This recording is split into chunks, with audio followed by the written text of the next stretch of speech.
Welcome back, everyone. Hope you had a quick break, little breather, caught your breath a little bit. Was pushing out a couple of the comments and things that I was seeing there. So many good, kind words, and I really appreciate it.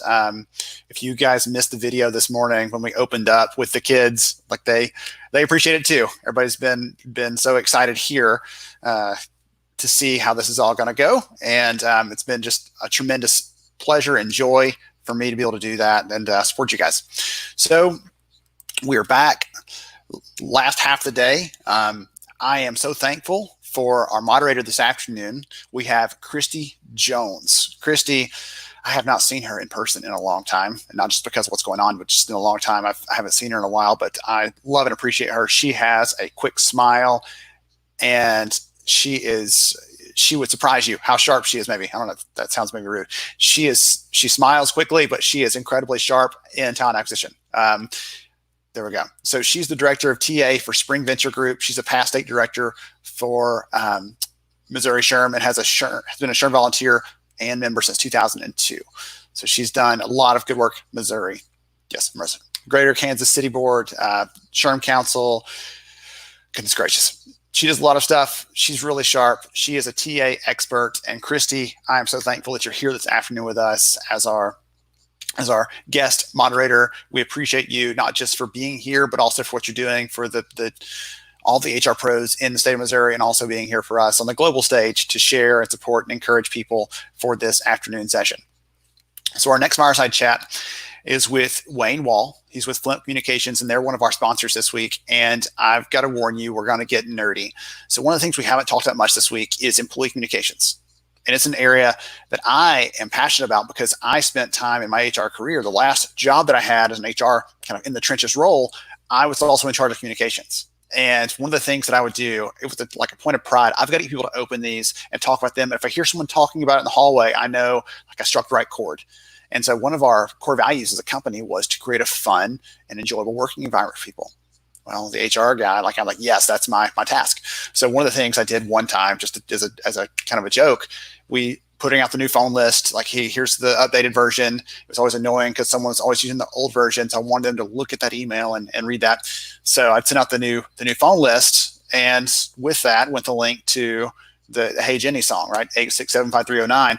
And I'm listening. I sent that out, and 2 minutes later, I can hear it playing through several different speakers in the office. And like, again, win. So we're going to talk about communications. We're going to talk about how to measure communications, how to track those. We're going to talk about how to use other tools beyond just an email to connect with your people and to share with them. So I'm excited to discuss this with Wayne. And again, you'll see quickly, like, this is what he's passionate about, and this is his expertise area. So let's go ahead and jump into this conversation.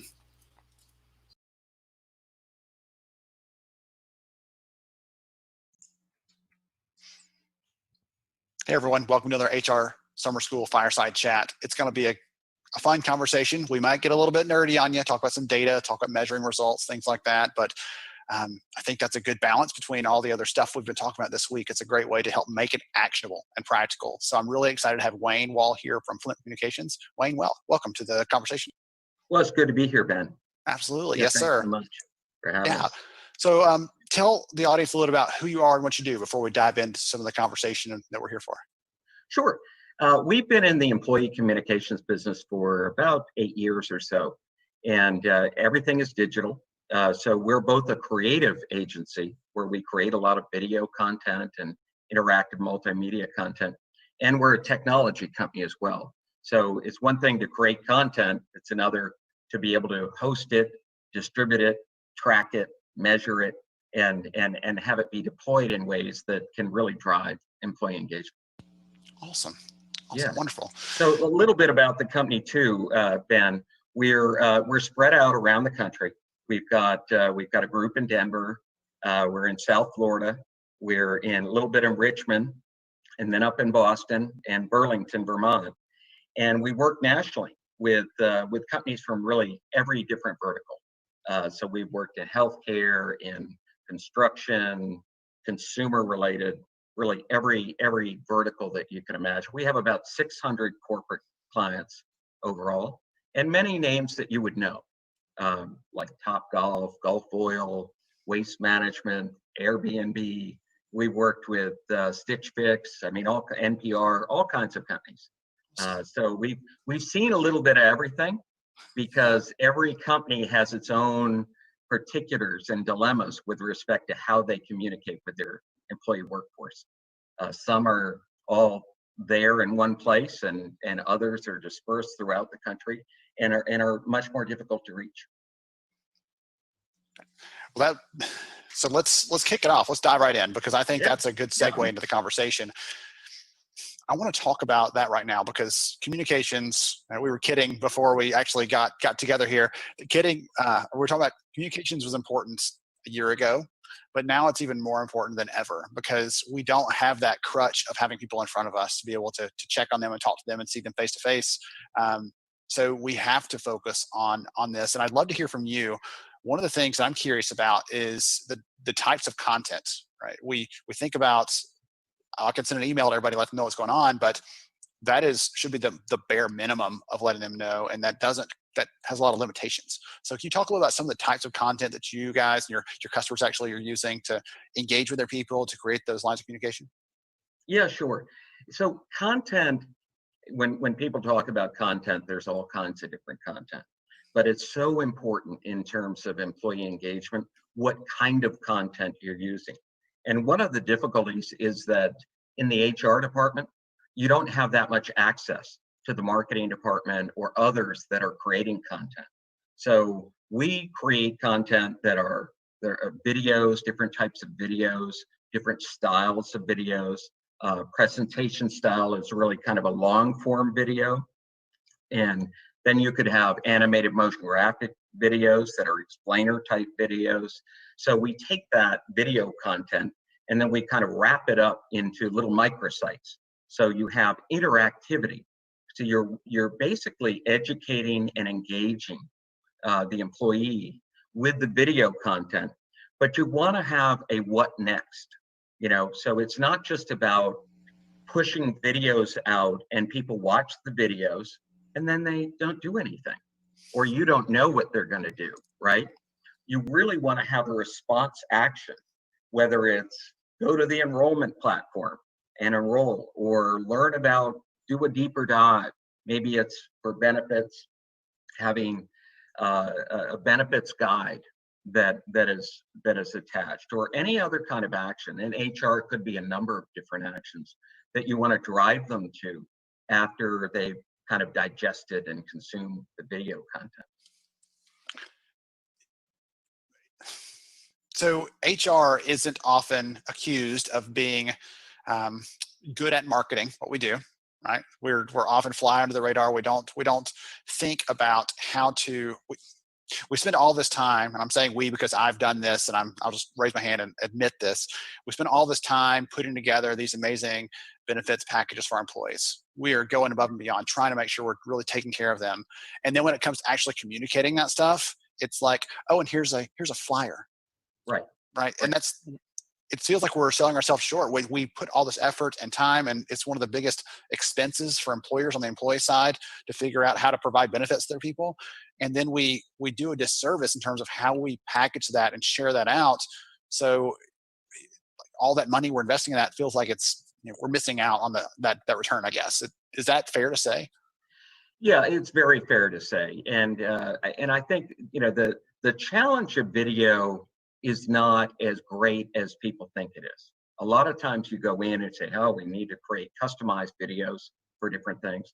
What we've done is we've really scaled that process. So an employer could go in and choose from a number of different styles. And there you might have pre-created design elements and a look and feel around a style, especially in animated or motion graphic video. So you want a style that's really going to blend with your branding, and then you want to be able to get the branding from the employer and adapt that style to the brand, right? And so, explainer videos are very common, how to educate people about what they need to know. For instance, might be what's an HSA and how are our plans, how do our plans work, or many other types of things. And so what we've done is we've tried to make that process very easy and scalable. And the way you do that is you have styles to choose from, then you have voice talent to choose from. You can do it in either Spanish, English, or other languages.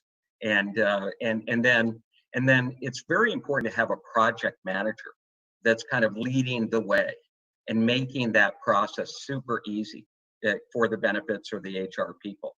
So they choose the style, they choose the audio, and then they get a script. So we have all kinds of starter scripts, and you send a script out and they can edit that script as much as they want, and then come back. Once that's approved and finalized, it's very important to kind of go into a progression. Once that's approved and finalized, then we send a storyboard out. And a storyboard is simply the script offset by the slides or the design elements of the video. And then there might be some editing back and forth on that storyboard. and then we go and do the full animation, and then that gets approved. So that whole process of creating customized video, it takes about 2 weeks.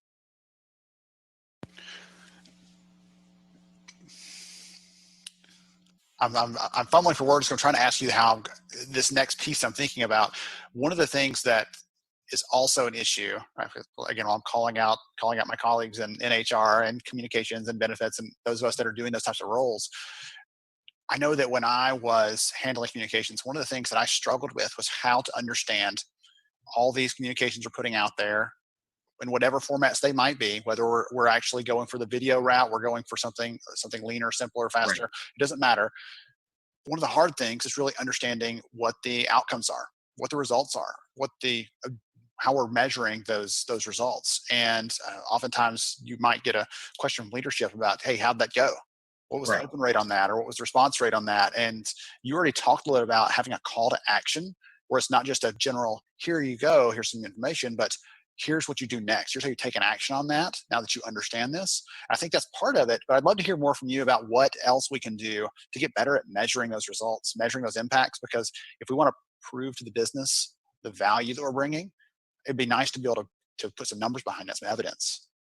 Yeah, that's really important, but also the distribution is important. So if we start from, like, let's say video content, one of the things that we see very common is that companies want to have little microsite.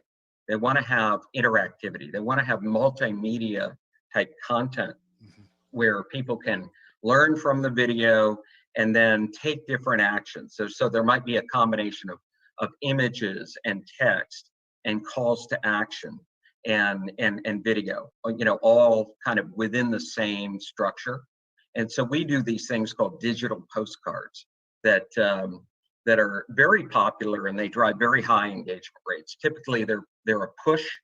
So in all of this communications, you've got content that you're pushing to a target audience, typically employees, or you're pulling. So with a website or a microsite, often you've got more information, kind of a resource center, employee resource center, and you're trying to drive people there. So for those kinds of things, you might want to have like a vanity URL. So it's a URL that you can market out to people, but the push really works the best. And I think the future there is probably pushing via text, pushing this kind of content out via text. But measuring should be built into everything. And one of the things we see is that, especially with the Microsoft emails that are used quite commonly in the HR suite, there's not tracking. There's not open tracking. There's very little tracking and measuring that goes on. So what we do is, with whatever content you're pushing out, could be a file that's hosted in our platform, or videos, or more intricate multimedia content. When that gets out there, we have built-in tracking for everything. Like around the video, did people watch to completion? If it's a chaptered video, what chapters were most interesting for them? So typically, if you go over 2 minutes, you want to chapter that video, because people have very short attention spans, and they want to skip around. So a long form video, like a summary of the benefits guide, for instance, you might have that in 10 or 15 different chapters, and people can get that. It's got to be able to be viewed on mobile phones. Everything has to be mobile compatible, and the tracking goes into things like, how much time do people spend on the content? What videos are they watching? How far into the video are they going? Are they watching to completion? Their engagement metrics, like what kind of device are they using? How many touches take place on that content? What's the average number of touches that take place? So there's really a lot of different things that you can measure. Also, you can measure where people are, geolocation tracking. You can know what operating systems they're using, what browsers they're using. So collecting that data over time and being able to measure and see what works and what your audience really likes is very important.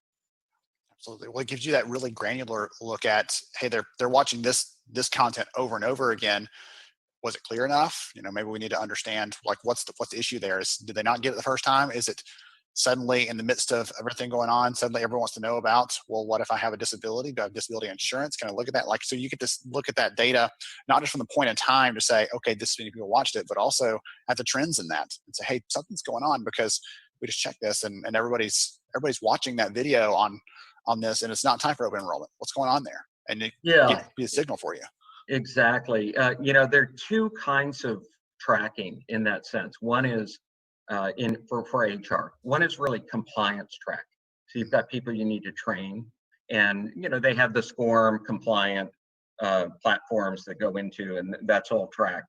But if you're pushing content out to people, and you can pick up their individual email address or know who they are, there are different ways to do that. You can put what we call like a velvet rope, a little guest book that might pop up.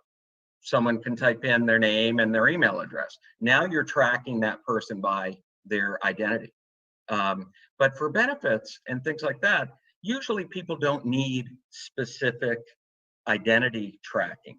So it's aggregate campaign tracking is what we do. And on average, we're seeing when we push these kind of multimedia little digital postcards or microsites out to target audience for benefits or for wellness or for global code of conduct, all kinds of different applications. For that sort of thing, we don't need to know who the individual is. That's really not an issue. But we want to know what the pattern of behavior is for the group. And we want to know if we've been successful overall, how many people watched. So if we know the total number, let's say there are 1,000 employees, we want to know that probably 700 of those employees watched and be able to have unique viewing capabilities there. And then be able to dive deeper and dissect, okay, did they watch the video to completion, or did they just get in and get bored after 20 seconds and then peel off?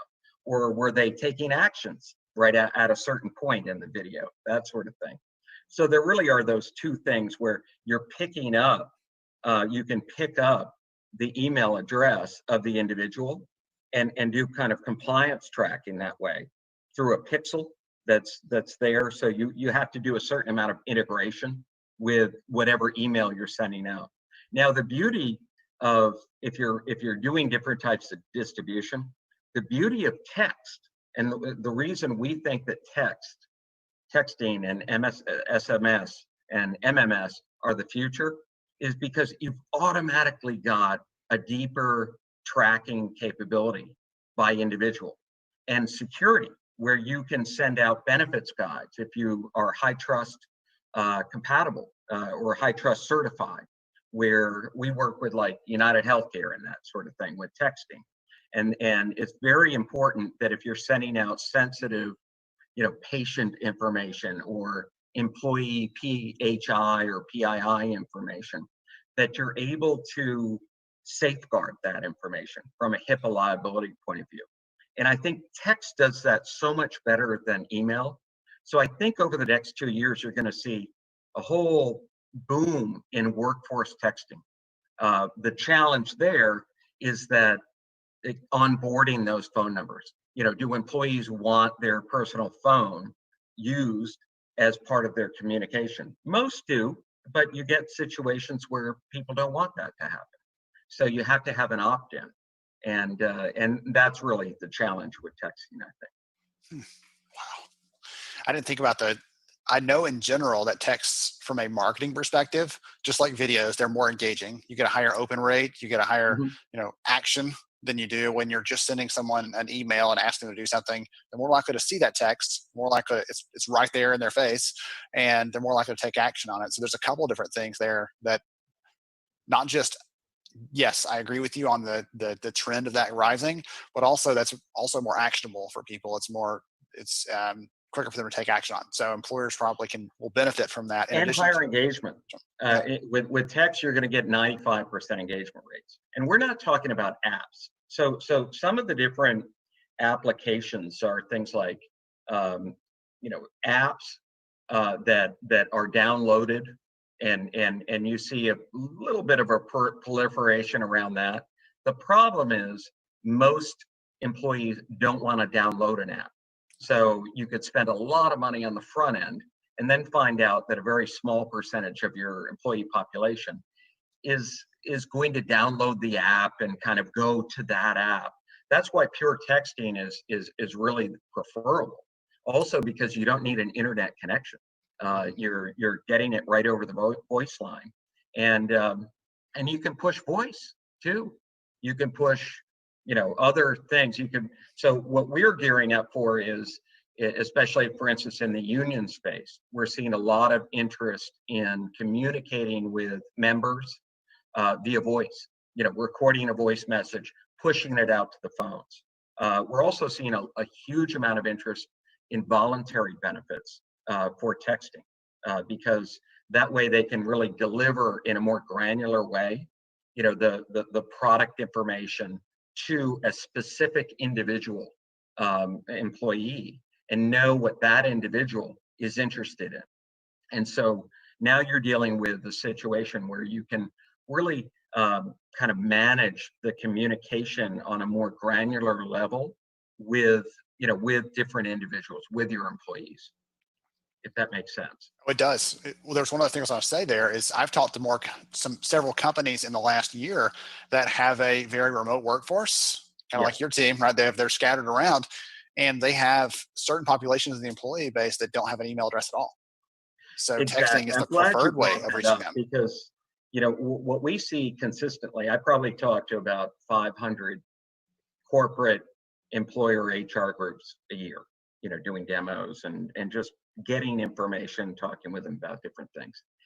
And I would say that at least a third, maybe 40% of employees aren't connected. They can't push communications out currently to their employees.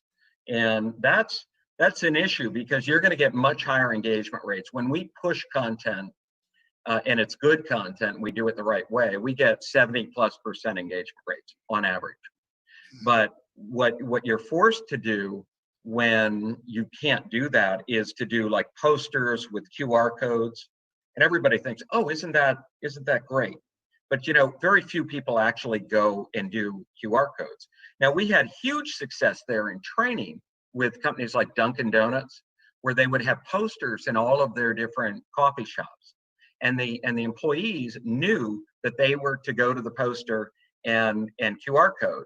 And then we would have different new training videos on the new coffee or sandwich that you would make and that sort of thing. We got huge traction there, like 15,000 views, per month.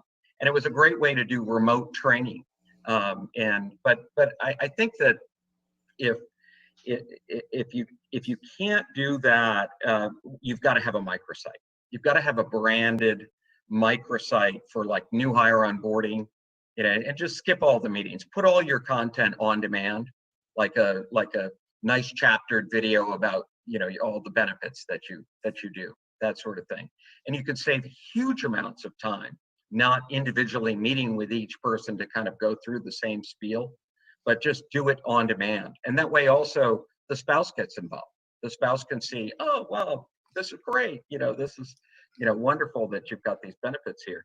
But so we're developing more of a thrust in distribution as well, to be able to do both the push and the pull, have that microsite, and then find ways where you're basically marketing the branding of the URL. And we call that a vanity URL, and to your employees. So at least they know where to go to get the information.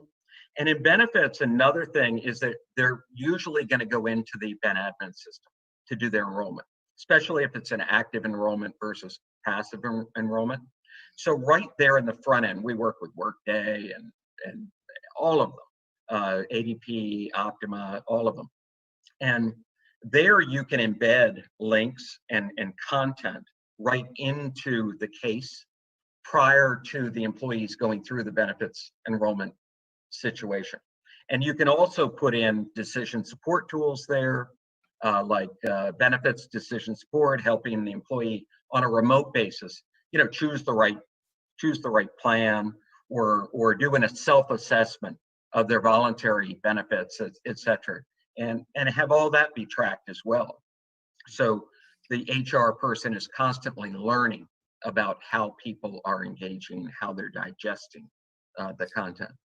Wonderful. Yeah, I love the fact we can make this more human, the process more human and personable by using that data to really tailor it. That's excellent. I love the insights here, and I've actually been taking notes over here on the ideas. I love that the future of HR is mobile, right? Is multi-channel. All those ideas I think are critical right now, especially because we're looking for ways to communicate better with the people we have. If someone wants to learn more about the work you and your team are doing, what's the best way for them to do that? Well, just go to flimp.net, FLIMP.net, and that's our website, and get in touch with us there. We've got lots of examples and information there, that demos on decision support tools that you can do, and it's a good spot to start the process of getting in touch with us, learning more. Awesome. Wonderful. Wayne, I appreciate you sharing your insights with us. It's clear you have a passion for this, and you and your team are good at it. So I appreciate you being willing to take some time to do this. Team. Thanks so much. All right, Ben. Have a great weekend. Thank you. Yes, sir. Absolutely. To everybody else, stay tuned for more HR Summer School coming up.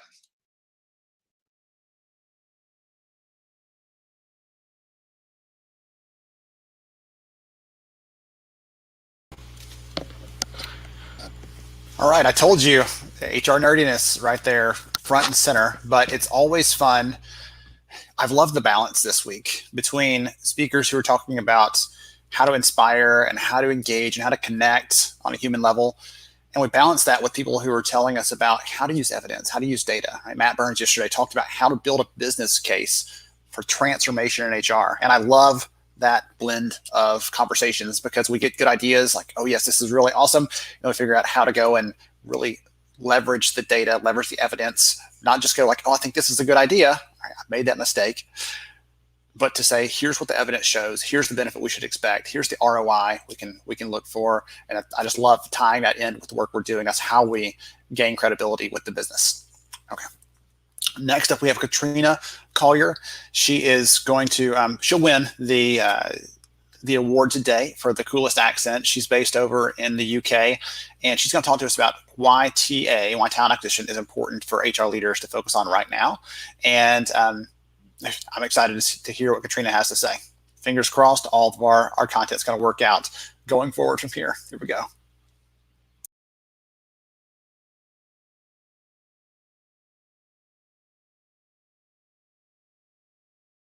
HR, you are recruiting in a transparent world, and your role is so incredibly critical in that world. What do I mean by transparency? Well, back when I started out in my career, you pretty well went to the newspaper on a Sunday and you saw this tiny little advertisement and you had no idea if it was the only job or there were thousands of jobs out there. There was no transparency. But then along comes the internet and Google for jobs, and I can type in HR Manager Jobs London, hit enter, go into this wonderful blue box, and in there I can even remove all of the recruitment agencies and look directly at companies. And I can see, as the candidate or the job seeker, everything. I can click through each role and I can see, for example, in this one, all of those reviews. They're right there. They're in my face. There's no more hiding. Google for Jobs has been designed for the job seeker.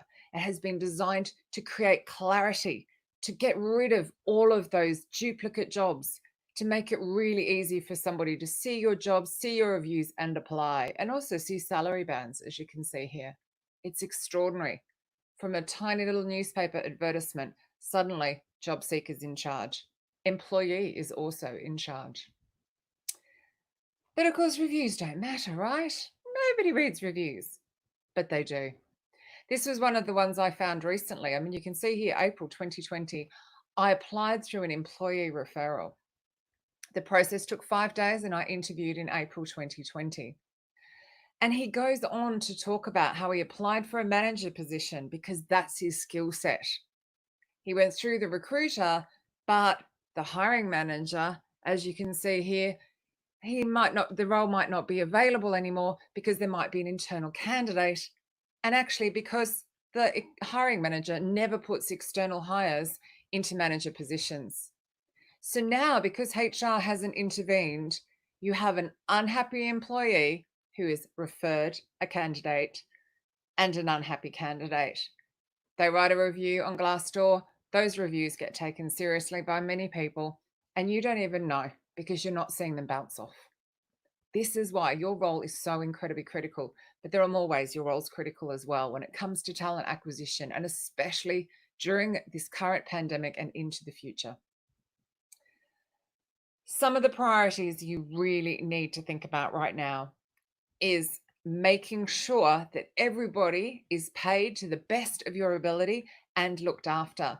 I have already found reviews from from contractors, from freelancers, individuals who are not being paid, completely disappeared with unpaid invoice. The invoices pile up and you will never get paid. They are permanently detrimental to your talent acquisition while they're sitting there available for people to see. So unfortunately, HR, even though, my goodness, are you up against it at the moment? I mean, I do feel for you. One minute you're putting all of your employees out and the next minute you're trying to work out how to bring them back in. And in the middle of that, you need to make sure that you're looking after your employees and your contractors, that you're looking after your candidates, that you're looking after your clients as a company, because that's also looked at. You can see reviews on how you treat your clients. And of course, how are you looking after your suppliers? If you're not paying your suppliers, it could turn around and become a very difficult situation like this. So I'm Katrina Collier. I am an author, I am a speaker, and I'm a facilitator. I have been in the world of recruitment since 2003. This is an example of me on stage in Europe. I am Australian, but I do live here in London, hence the strange accent, if some of you are aware of the accent. And I'm going to talk super fast because I have exactly half an hour. I have been honored since I've been running my business to speak all around the world and train clients all around the world. And this is the book I've written, The Robot Proof Recruiter, which basically aims to get recruiters and HR and hopefully hiring managers to put the human first and use technology in its supporting role to do that, to create better engagement. One of the great joys of having written the book is I have donated my royalties to the charity I'm an ambassador of, Hope for Justice. And every purchase really is changing lives. Their aim is to end modern day slavery, impacting 40.3 million people around the globe. So I combine all of my work and ensure that Hope for Justice needs are met at the same time. And my mission overall across the board is to free your recruitment blockages. Actually, in fact, the human-made blockages. I believe we put obstacles in the way all the time. Hopefully you'll join me in that mission. I'd love to get your hiring managers creating a better candidate experience. I think recruiters and HR are getting that now, but that's my plan for 2020. Well, it was a small pandemic in the way, but certainly that's the plan and that's what I'm up to. So enough about me. Let's get back to you guys. Humans crave certainty and transparency. Now, what I mean by that is it's in their hand. It's these mobile phones. I can pick up my phone at any point and I can know exactly where I am on the planet. You know, if I'm lost with the maps, I can Google something if I don't understand something. I can use it to give me that. I can check my bank balance. I mean, there's just so much stuff I can do on my phone. We want the same thing when it comes to changing roles, when it comes to leaving one company and going to a new one. Now, even if that is a contractor, they still want certainty and transparency. They want to know it's the right career move. There's a lot of pressure out there. Now, of course, I've already mentioned Glassdoor. People could go to Glassdoor and see the reviews, but there isn't just Glassdoor. There are so many more. There are all of these. Now, you will get a copy of this presentation, so if you can't write as fast as I'm talking, don't worry. But there are all of these sites where people can go and can see what you're saying or how you're treating your employees and what they're saying about you. So it's really important that you look after your people. Transparent world. No pressure. I know. Okay, it's a lot of pressure. I do feel for you. but it's so important. Now, I know that Glassdoor has the loudest marketing, so you might think I only have to worry about Glassdoor. Unfortunately, people will write where people want to write. Now, if I wanted to be really damaging to a client, I would actually write on Google Maps, because you send a map link for an interview and people will see it right there. So be aware that people will write where people want to write. So check all of the sites, have alerts set up. You can set Google alerts up in your company name so that you can keep checking all the time. Unfortunately, it's your responsibility.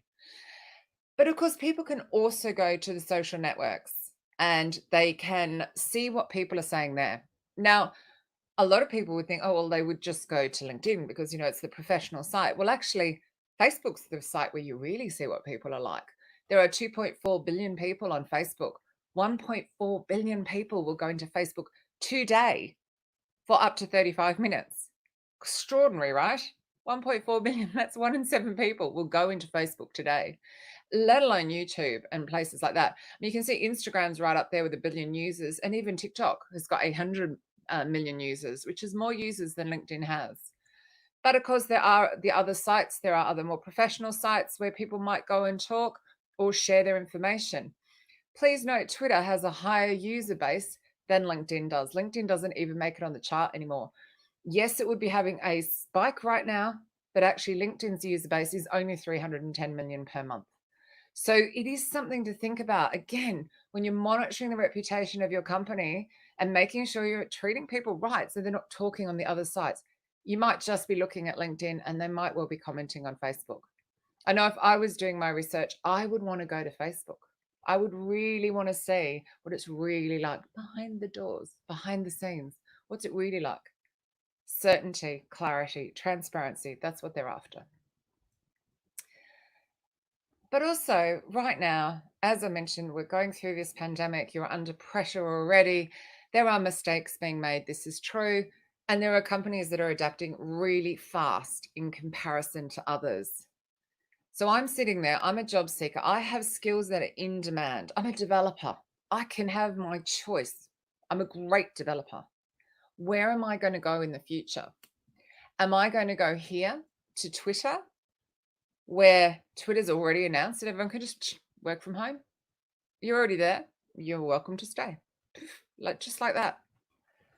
Or am I going to go to Weight Watchers or over to Uber, who laid off employees via Zoom? I understand why Uber did what they did. They were actually trying to get ahead of something that had happened, a leak that had happened. But people aren't seeing it that way. And even though you can play devil's advocate and you can think, well, hang on a minute, people aren't getting Ubers. Of course, we're going to have to reduce staff. Of course, my role might be, at stake. People don't see their role being made redundant. They see it as themselves being made redundant. So it's very, very personal. And actually, this entire pandemic is very personal. But unfortunately, it comes back to, how is HR looking after this? Are we making sure that everybody is being taken care of during this time? And always, because always there's going to be Google and the other search engines opening the door and showing us what it's like. Well, I'm sure you're thinking enough doom and gloom, Katrina. Let's move on. So, oh no, I had something else to say. That's right. Removed certainty and transparency. It took us away. We don't know. I run Disrupt HR events here in London. I don't know when I can run my next event. I literally have no certainty. Whereas I've been running it every 3 months without fail for the last 4 years. 4 years. Don't know anymore. It hit our most basic needs. You will remember Toilet Paper Gate. There's the flour shortage. I mean, you can't buy a bread maker in the UK at the current time. It's insane. Because that's what it did. It took us from up here down to our most basic needs, and it shocked us all. And we also sat up and went, oh my goodness, what's going on? It made us fearful of each other and of commuting. Here in London, these squishy tubes that you have to get into, everyone's like sandwiched together. People don't want to do that anymore. I'm sure there are people in the US, for example, who don't want to sit in those traffic jams anymore. They've suddenly realized what an hour at either end of the day feels like at home with their family. But also, they don't want to be close to each other. We're quite scared about, well, if I'm too close, I may get ill. I may pass it on. Someone may die. These are genuine fears, and I don't see them going anytime soon. But it also showed us that remote work is possible. There are so many companies out there who've just said, no, we couldn't possibly operate remote. Not at all. But it's become possible. I have had the most brilliant conversations with my insurance companies because their staff, their customer support staff, are at home and they're more relaxed and they're having more genuine conversations. I personally thought that was great. But it probably shocked the insurance companies. They've got that concern about, well, is it secure? But it's been made possible. It's had to be made possible. I believe, though, the future of talent acquisition and what's going to happen going forward this year is that recruiters are going to have to pull out all of their human skills to overcome the fear and those basic needs that weren't met, to make sure that everybody feels secure and confident that it's okay to come and join your company. Because there are people that are still hiring, and they're hiring those people that have in-demand skills who have got their choice. And if they've got one that makes them feel safe and secure, that's where it's going to stay. If it's at all of interest, I was asked to create this, and I have done so in this time of quiet. From the Robot Proof Recruiter, I have created the mastermind, and it is designed to help you bring out all of those human skills. So I hope you'll give it a moment and have a look and see what that's all about. But it's designed to make anybody involved in recruitment better at it by drawing those human skills to the surface. Right, but what can you do right now just to go away from this session right now and make your recruitment that much easier? So here are 3 easy ideas I've got for you. First, Google those involved in hiring, or of course, use any of the other search engines that are available out there that we tend to forget about. So the reason I say that is you send me an interview link. It says you're going to interview with X person. I'm going to go and Google them and see what they're about. Now, if they have a name like Katrina Collier, they're going to be very easy to find. Of course, if they're Bob Smith, fine. They're not going to be easy to find, but please Google them. Now, the first thing I want you to take into consideration is their profile picture. So this is a scan of the people who viewed my profile on LinkedIn, for example. You can see those that you're drawn towards and those you're like, oh, I don't want to talk to you. I don't like your photo. Now, it sounds really awful, but it has to do with the fact flight and fright. We've always looked at somebody's profile picture or face and decided whether we wanted to talk to them or not. So it's something to consider. Are we putting off people in the recruitment process because our hiring managers have got grumpy faces, for example? Isn't that a horrible thing to say? The other thing to look at is some people have got their profile picture set so their second level connections can't see it. So only people that are first level connections can see it.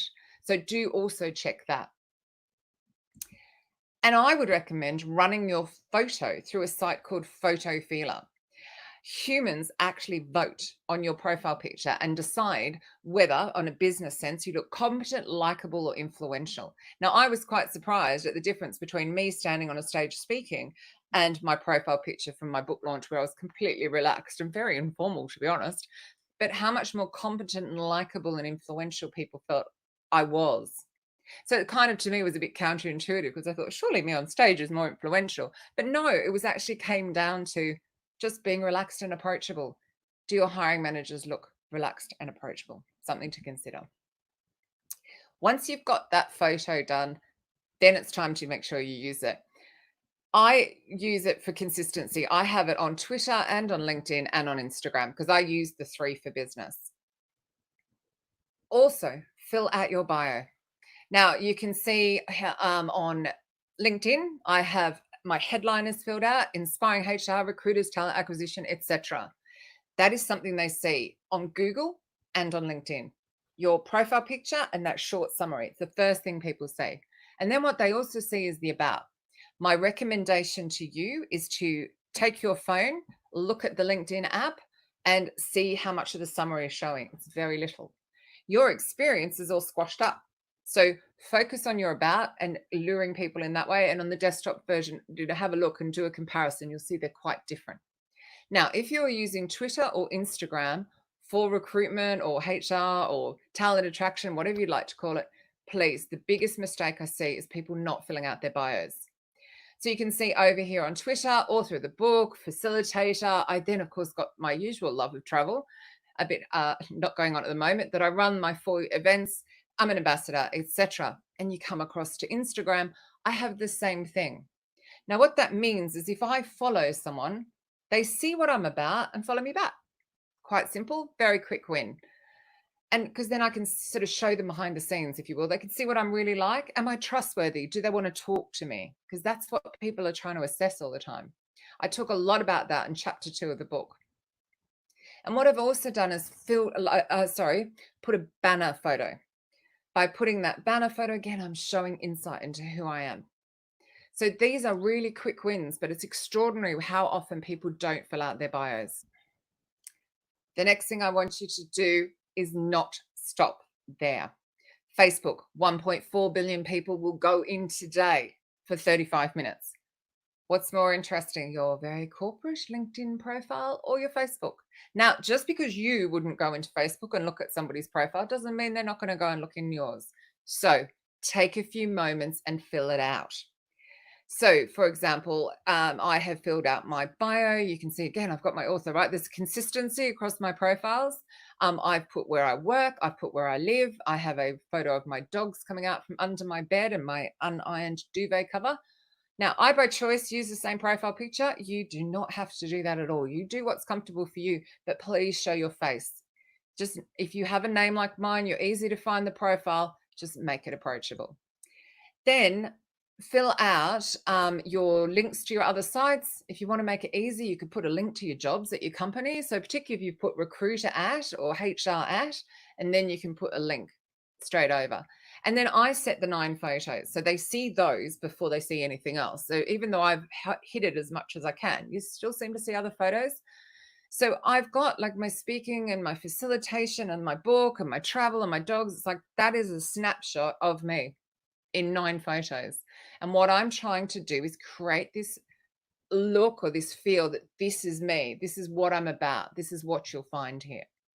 So that's your profiles. Look worthy of someone's time. Simple as that. But what about your company? Does your company look worthy of talking to? Now, I've talked about reviews enough. So let's talk about some other ways you can do that. Inclusion. This is ThoughtWorks' website. You can see I've gone from the homepage to insights, to culture, to inclusivity. In 4 clicks, I've gone to things that matter to me. And when you roll down the page they've created here, you can see their programs. You can see, we see they're participating in events. I can see that they're talking about transformation. They have been really honest about their journey through diversity and all the awards they've won. But this is really important. What have the workers got to say? I have read blogs in here. One was called Technology Saved My Life by a transgender employee. It was beautifully written and heartbreaking, heart-wrenching story, genuine from the employee for their clients, for their candidates, for their employees, for everyone to see. 3 or 4 clicks and you're there. It's right there. So one of those is about pronouns. So let's talk about pronouns. Now, whether you agree, disagree that somebody should or should not feel anything other than male or female is actually irrelevant. In talent acquisition, our job is to make people feel as welcome as possible to your company. But what it reflects inside has to be outside as well. Like it all has to be genuine and transparent and true. So add your pronouns. So on my profile, you'll find she, her. And all that is saying is I acknowledge that some people don't feel male or female. I'm giving them permission to be themselves. And that's what we should all be allowed to bring to work. While I was creating this presentation, I came across this one that I just thought was so beautiful. This is an update that was on LinkedIn. And truly, as I'm creating this was like an hour ago. Rianne here, I'm getting misty over here. Thank you to Instacart Workplace team for this unexpected gift and re-welcome. These are now sitting on my bookshelf turned standing desk because she's working from home. Sorry, I shouldn't say that. They's working from home until I can bring them into the office again. I can't express how grateful I am for the outpouring of love, support, and getting it. I felt since changing my name at Instacart. Wow, wow, wow. And Rianne explains here, formerly Colleen, they, them, theirs. Now, you heard me just stutter over it. This is new to all of us. But all we can do is try our very best. Try and make everybody feel welcome. All any of us want to do is bring our full selves to work. And this is such an easy way to set the scene of what your company is like. But something a lot of people don't think about is actually, can people apply for a job on your website? You've gone to all this trouble to attract this talent. They get to your careers site and they can't apply. Recite Me had this extraordinary tool, which you can see I'm demoing here, where it's allowing people who have dyslexia or perhaps sight issues, or actually, I love the bit at the end where it just makes the text bigger. You know, anyone that's arms aren't long enough to read as we get older, it just makes it so people can apply. It is so easy to use. Just go and have a look at their site. You can play around with it. But, you know, we sort of think about, well, can somebody physically get in the door? Can they get in the 3 steps or up the ramp? But we don't think about application processes. We don't think about even clients being able to read our websites. We do think about captions on videos, right? But we don't necessarily think about this. Well, here's a tool that will do this for you. So definitely go and have a look. No, I'm not paid commission by them. I just think it's seriously cool. Definitely worth the moment of your time to have a look at. So make it so people can apply. If we're going to truly talk about diversity and inclusion, we can't put a speed hump in their way, or roadblock, as I like to call it, that human-made roadblock between them and an application. So definitely go and have a look. And show behind the doors. Like I said, if people want to see behind the doors, the easiest way to do that is to use a corporate hashtag. I'm sure by now you've come across these. So you've got one like Life at Dell, Inside Indeed, RG Fun. And what it shows is what it's like behind the scenes. The employees know to use those hashtags when they're sharing their photos, and it gives people an opportunity to go follow the hashtag, or you can embed it on your careers site. There's so many ways. I love at the moment, it's really showing which companies are or are not looking after their employees while their employees are at home, which ones are setting them up, you know, for success, and those that aren't. It's all clear to see. But what a great way to do that. And it's free. It's absolutely free. Just encourage your employees to use a corporate hashtag. So what percentage of new hires decide in their first week if they're staying or going? 10%, 33%, 45%. This kind of staggered me when I was writing the book, one of the stats I came across. And again, there's that funny gray area that HR need to take a bigger role in, where the outside recruiter or talent acquisition hand off to HR and hiring manager.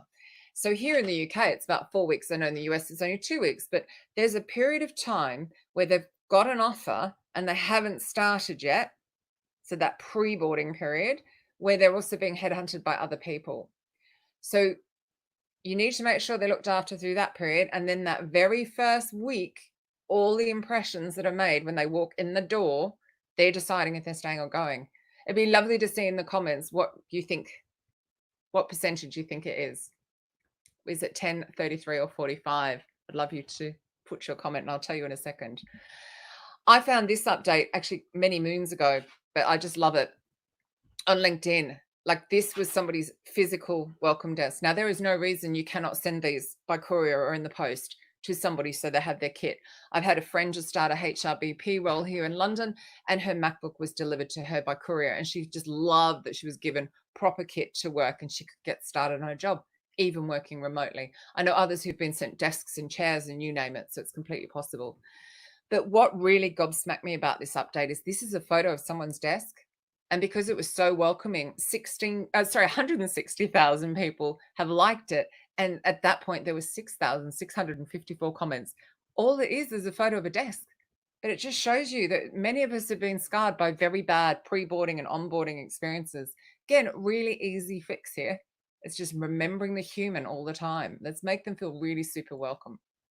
So you look worthy, your hiring managers look worthy of someone's time, the company looks worthy of someone's time. Right, what's the last bit? Well, HR especially, you guys, my goodness, I'm giving you some pressure today. You need to get everyone on the same page. Everybody that's involved in bringing people into the company needs to understand the same stuff, all on the same page. This is all about candidate first, because if we don't look after them, they're going to go and make our talent acquisition in the future difficult. How can you do that? Manage your hiring managers. Okay. We're looking for a junior developer with the experience of a senior developer for the salary of an intern. Now, I know this is a spoof account and an old screenshot, but it just makes me laugh. But the fact is, we come up against this all the time, these unrealistic hiring manager expectations. Well, I don't want to hire a 40-year-old. I want a 25-year-old with the experience of a 40-year-old. And you're just going, oh my goodness, we get it. They can't necessarily see it. Now, one of the reasons I love running facilitation with hiring managers is to help them see where they're creating these blocks in the recruitment process. But it's like they just in their bubble, recruitment's 10%, probably 5% of what they do. The rest of the day, they've got their day job. So we need to go to them with the information that they need so that they don't make these kind of requests, if you will. And then fix your recruitment process before it's too late. Okay. Your hiring managers, unfortunately, they're often great engineers who got promoted into a manager role, and then unfortunately they don't get enough training or they don't know what they're doing. And they cannot look after people well. But I'm talking about right now as well, other directors of the company who are really impacting how the employees feel in this current crisis. And this poor company, I mean, it was just review after review after review of employees saying, didn't protect us, didn't look after us. Oh my gosh, run like the plague. But it was also the number of people who found it helpful was also insanely high. So they're going to have a really difficult time in the future of recruiting. So that was a really fast whiz bang tour. They only gave me 30 minutes. I will confess I've been very distracted by the squirrel trying to get to my bird feeder out the window. So I hope I've made more sense. But to me, it's all about be human. Like put the human first. Grab my book, again, royalties to charity, so I give it a plug a lot, but it shows you how to put the human first and the technology in the supporting role. There are 74 people who've helped me write it, including some of the others that you're going to hear from in this wonderful summer school. So recruitment's easy when people feel they matter. Google those involved in the hiring process. Make sure that they look approachable, that they look worthy of someone's time. Look like a company worth talking to. Not only sorting out those reviews, but making sure that people can see in what am I going to expect when I come in? Can I hear from my peers? Can I see behind the door? We don't want to recruit people who are going to leave. It's too expensive. So let's, be transparent. Make it easy for people to also deselect as well as select themselves in. And of course, get everybody on the same page. If you'd like any help with any of that, all of the stuff that I'm doing, please don't hesitate to give me a call. I'd love to help. Or actually, that's a bit old school, isn't it? I'm showing my age saying give me a call. Reach out to me on any of the social networks or drop me an email or LinkedIn, whatever you like. If you do connect with me on LinkedIn, do let me know that you heard me here, because I always love that. It's always nice to know, particularly as it helps me know where I take the conversation. Anyway, I hope you have found that valuable and you have left sparked with ideas. Thank you so much for your time.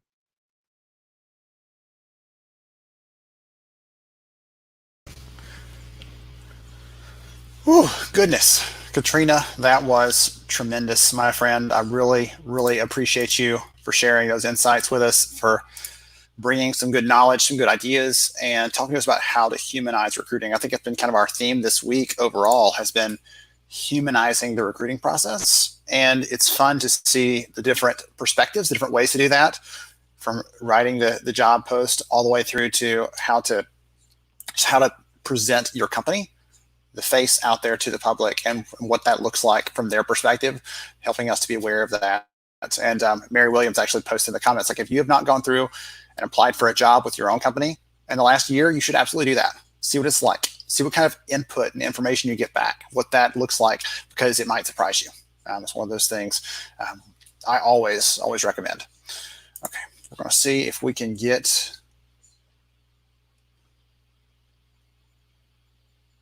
this presentation today. I hope you are. All right, let's see if we can get this in play in for you guys. So we changed up our schedule a little bit. We are going to have Joey Price. Goodness, Joey Price. I almost said Joey Chestnut, and he's the hot dog eating champion guy. Not Joey Price. Different people. Joey Price yesterday could not get his content up and playing. We're going to try to get this one going today because it's a conversation I think is really important, one that we need to hear. And so I'm going to bring Joey up and see if we can get him working properly.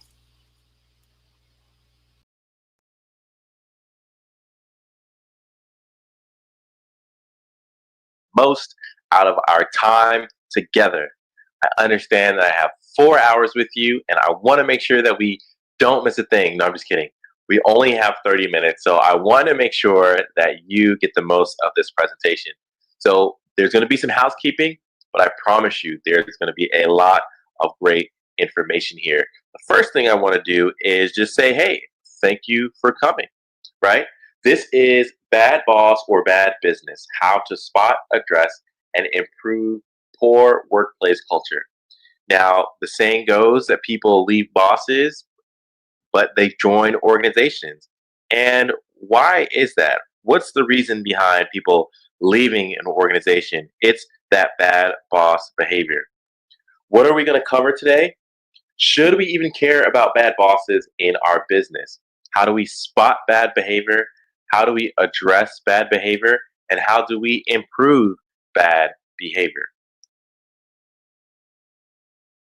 A little bit about me. My name is Joey Price. I'm the founder of Jumpstart HR LLC. I have a podcast. So if you are a podcast listener, please check out businesslifeandcoffee.com, where you'll be able to find conversations on talent, entrepreneurship, leadership, management, a whole lot of fun things that we talk about on the show.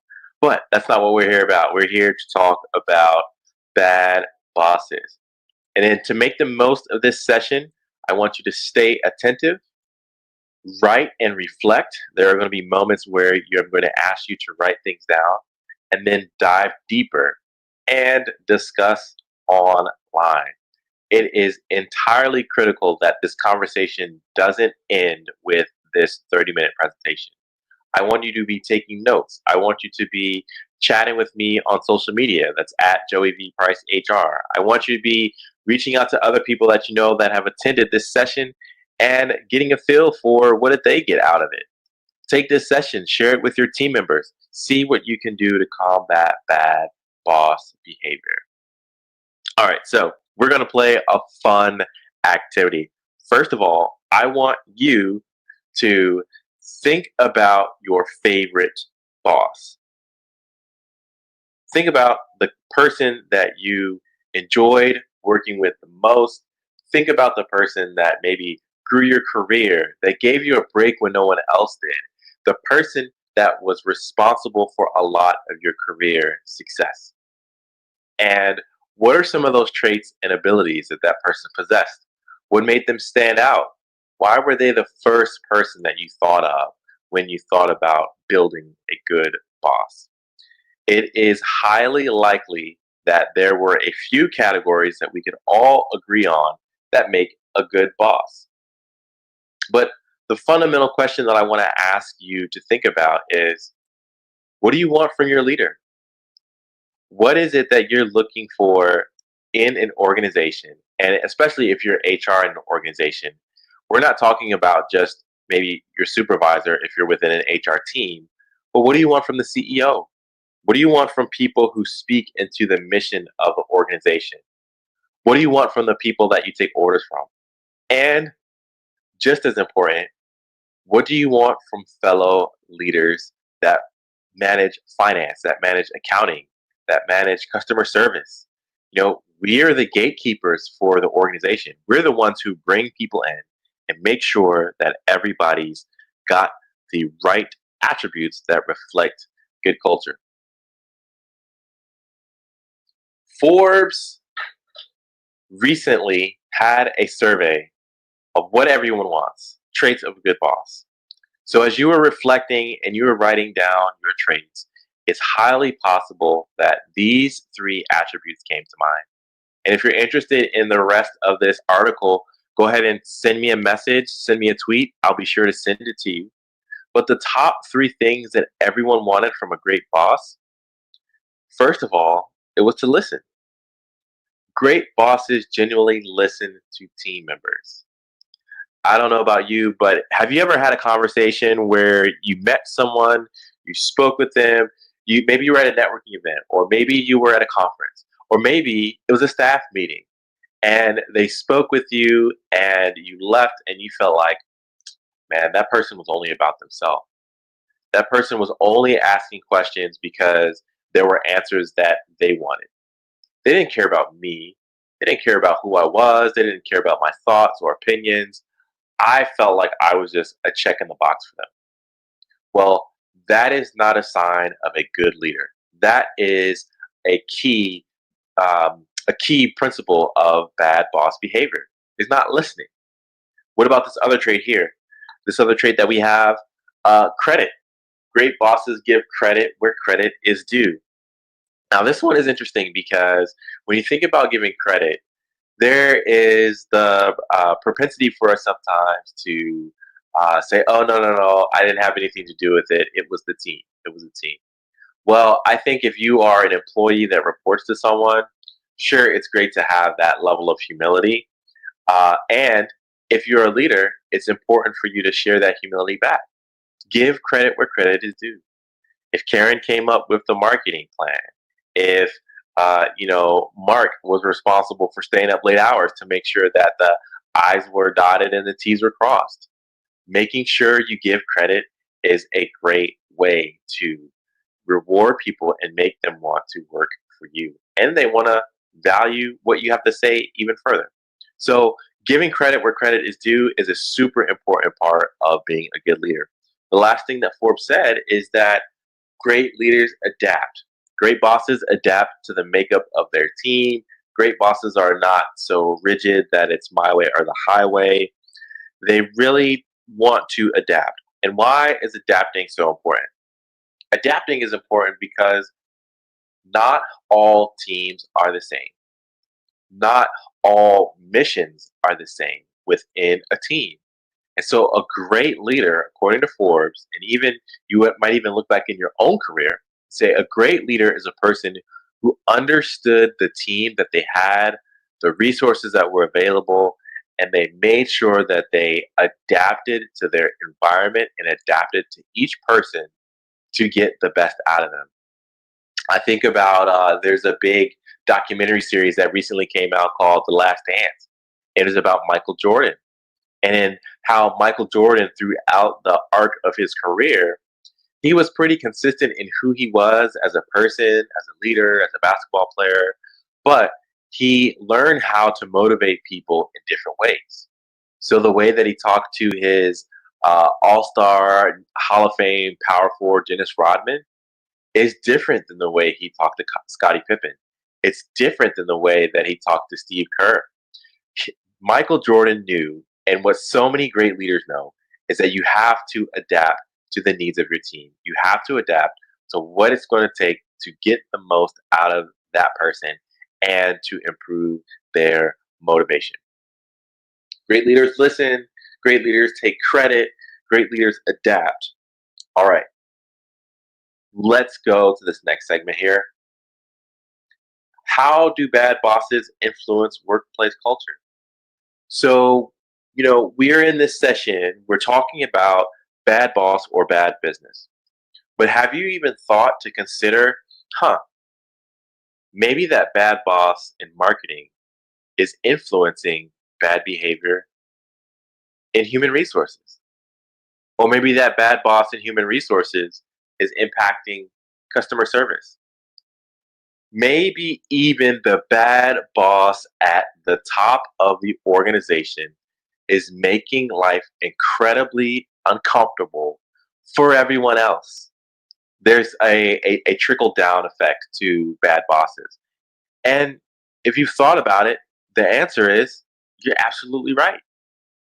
Bad bosses have a ripple effect that there have been countless studies. I'm sure you can also think about some times in your life where you've experienced a bad boss and how it made you feel. But let's unpack some of the ways that bad boss behavior can not only influence workplace culture, but hear me when I say bad bosses and bad boss behavior is something that can take root in your own life.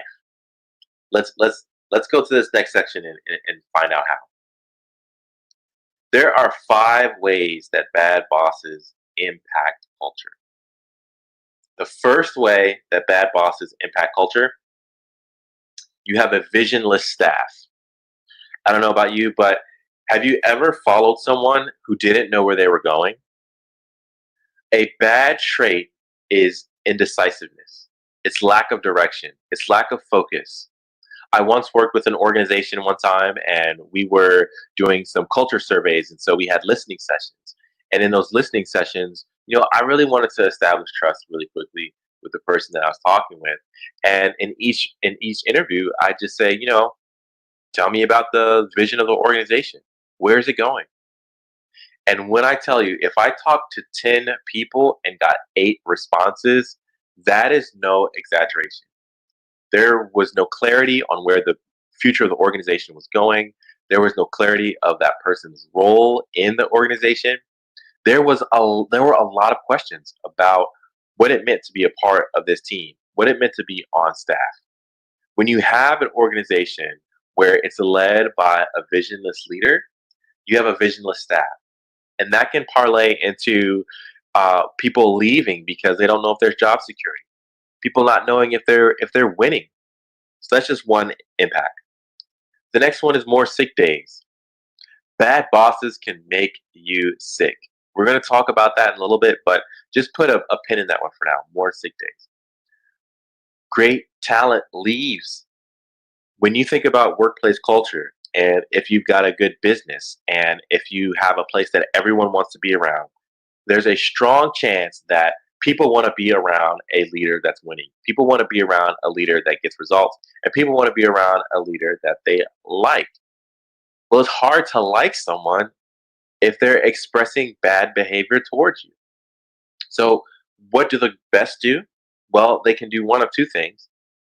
They can agree to stay at the organization but not give their best, or they can go find an organization where they can be successful, appreciated, and where they can thrive. Another reason that bad bosses and bad boss behavior impacts culture is going to be work just feels harder. Have you ever been in an organization and you looked around and you said, gosh, I think there's a more effective way that we can do things. But the only challenge that stood between you and effectiveness was the decision of a leader to say, no, we're going to do things this way because we've always done it this way? Well, that is what is another example of bad boss behavior and an outcome in your culture. Work just feels harder. You've got to do 5 steps for a 2-step process. You're not leveraging technology when you could be to increase your ability to scale your workload and manage your workload more efficiently. When you have an organization with a bad boss and they've decided to make your life harder, you feel that. And last but certainly not least, who knows, right? Who knows the cost of bad bosses? Bad bosses have an uncalculated negative impact.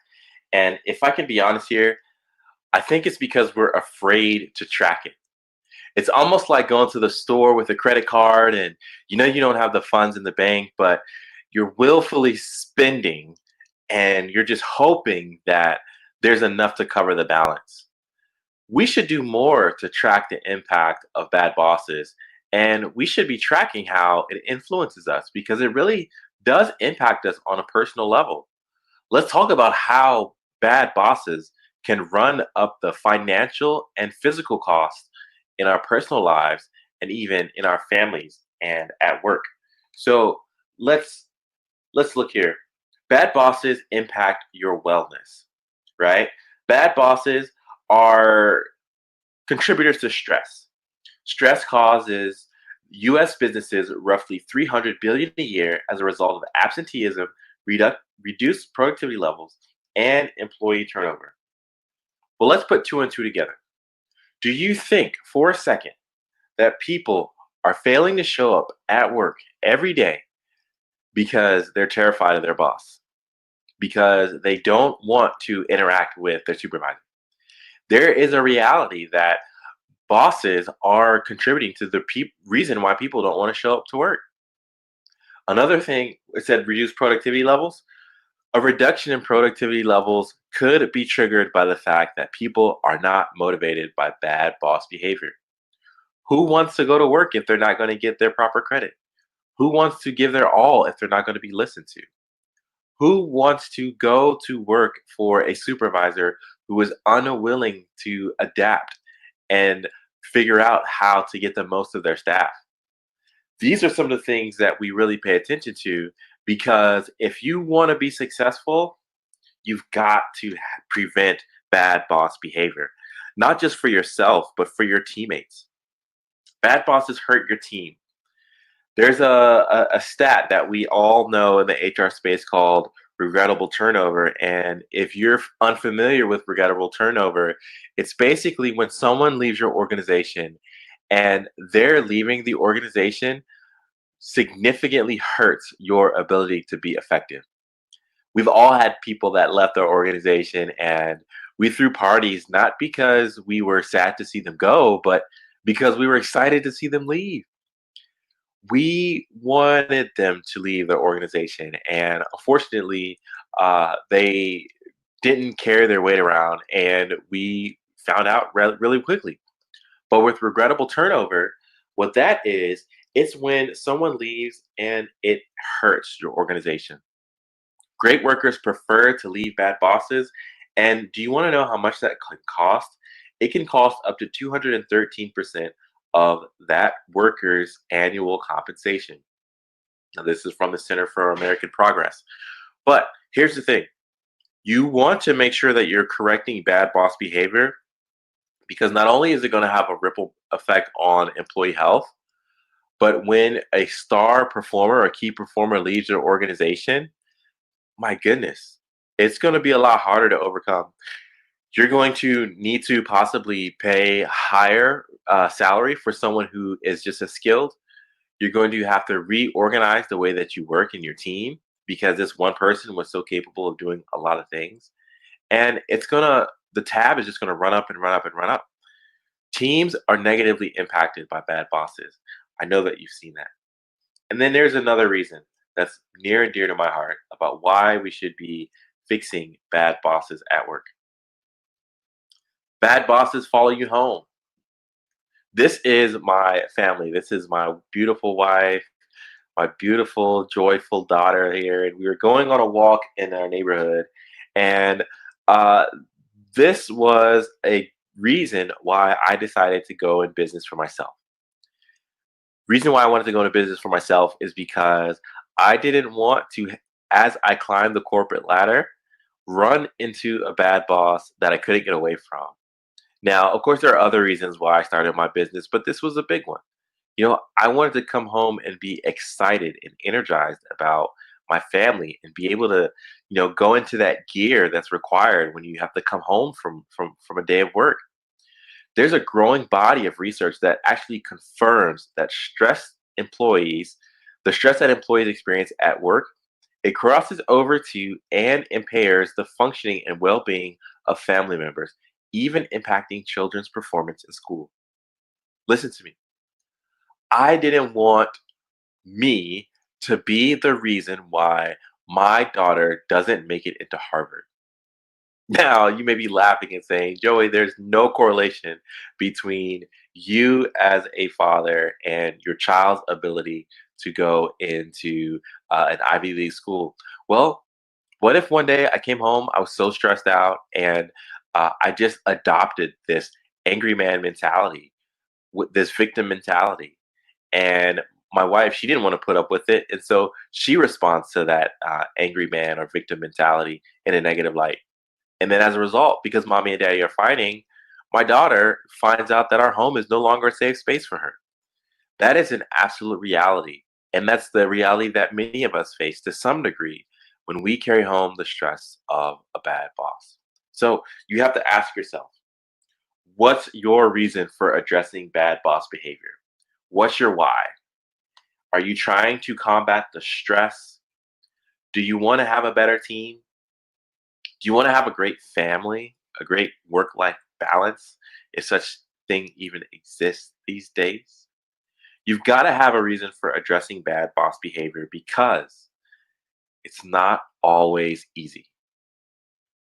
But the first thing that we want to do in identifying and spotting and addressing bad boss behavior is we've got to know how to spot it.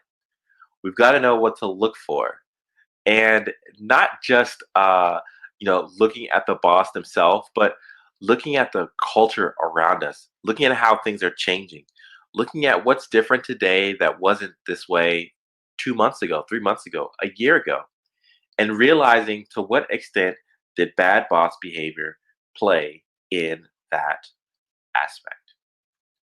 So there's a saying, at this point, everyone knows it, but fill in the blank here. If you blank something, blank something. If you see something, say something. We let so much fall through the cracks. We let so much bad boss behavior fall through the wayside.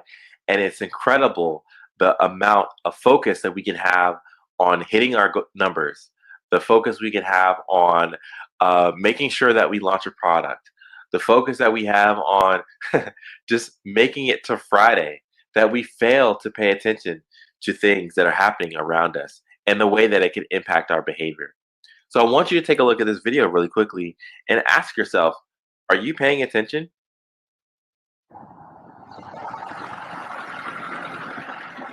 To test just how much attention the attention-stealing design of the new Skoda Fabia actually steals, we left one parked on this ordinary road in West London.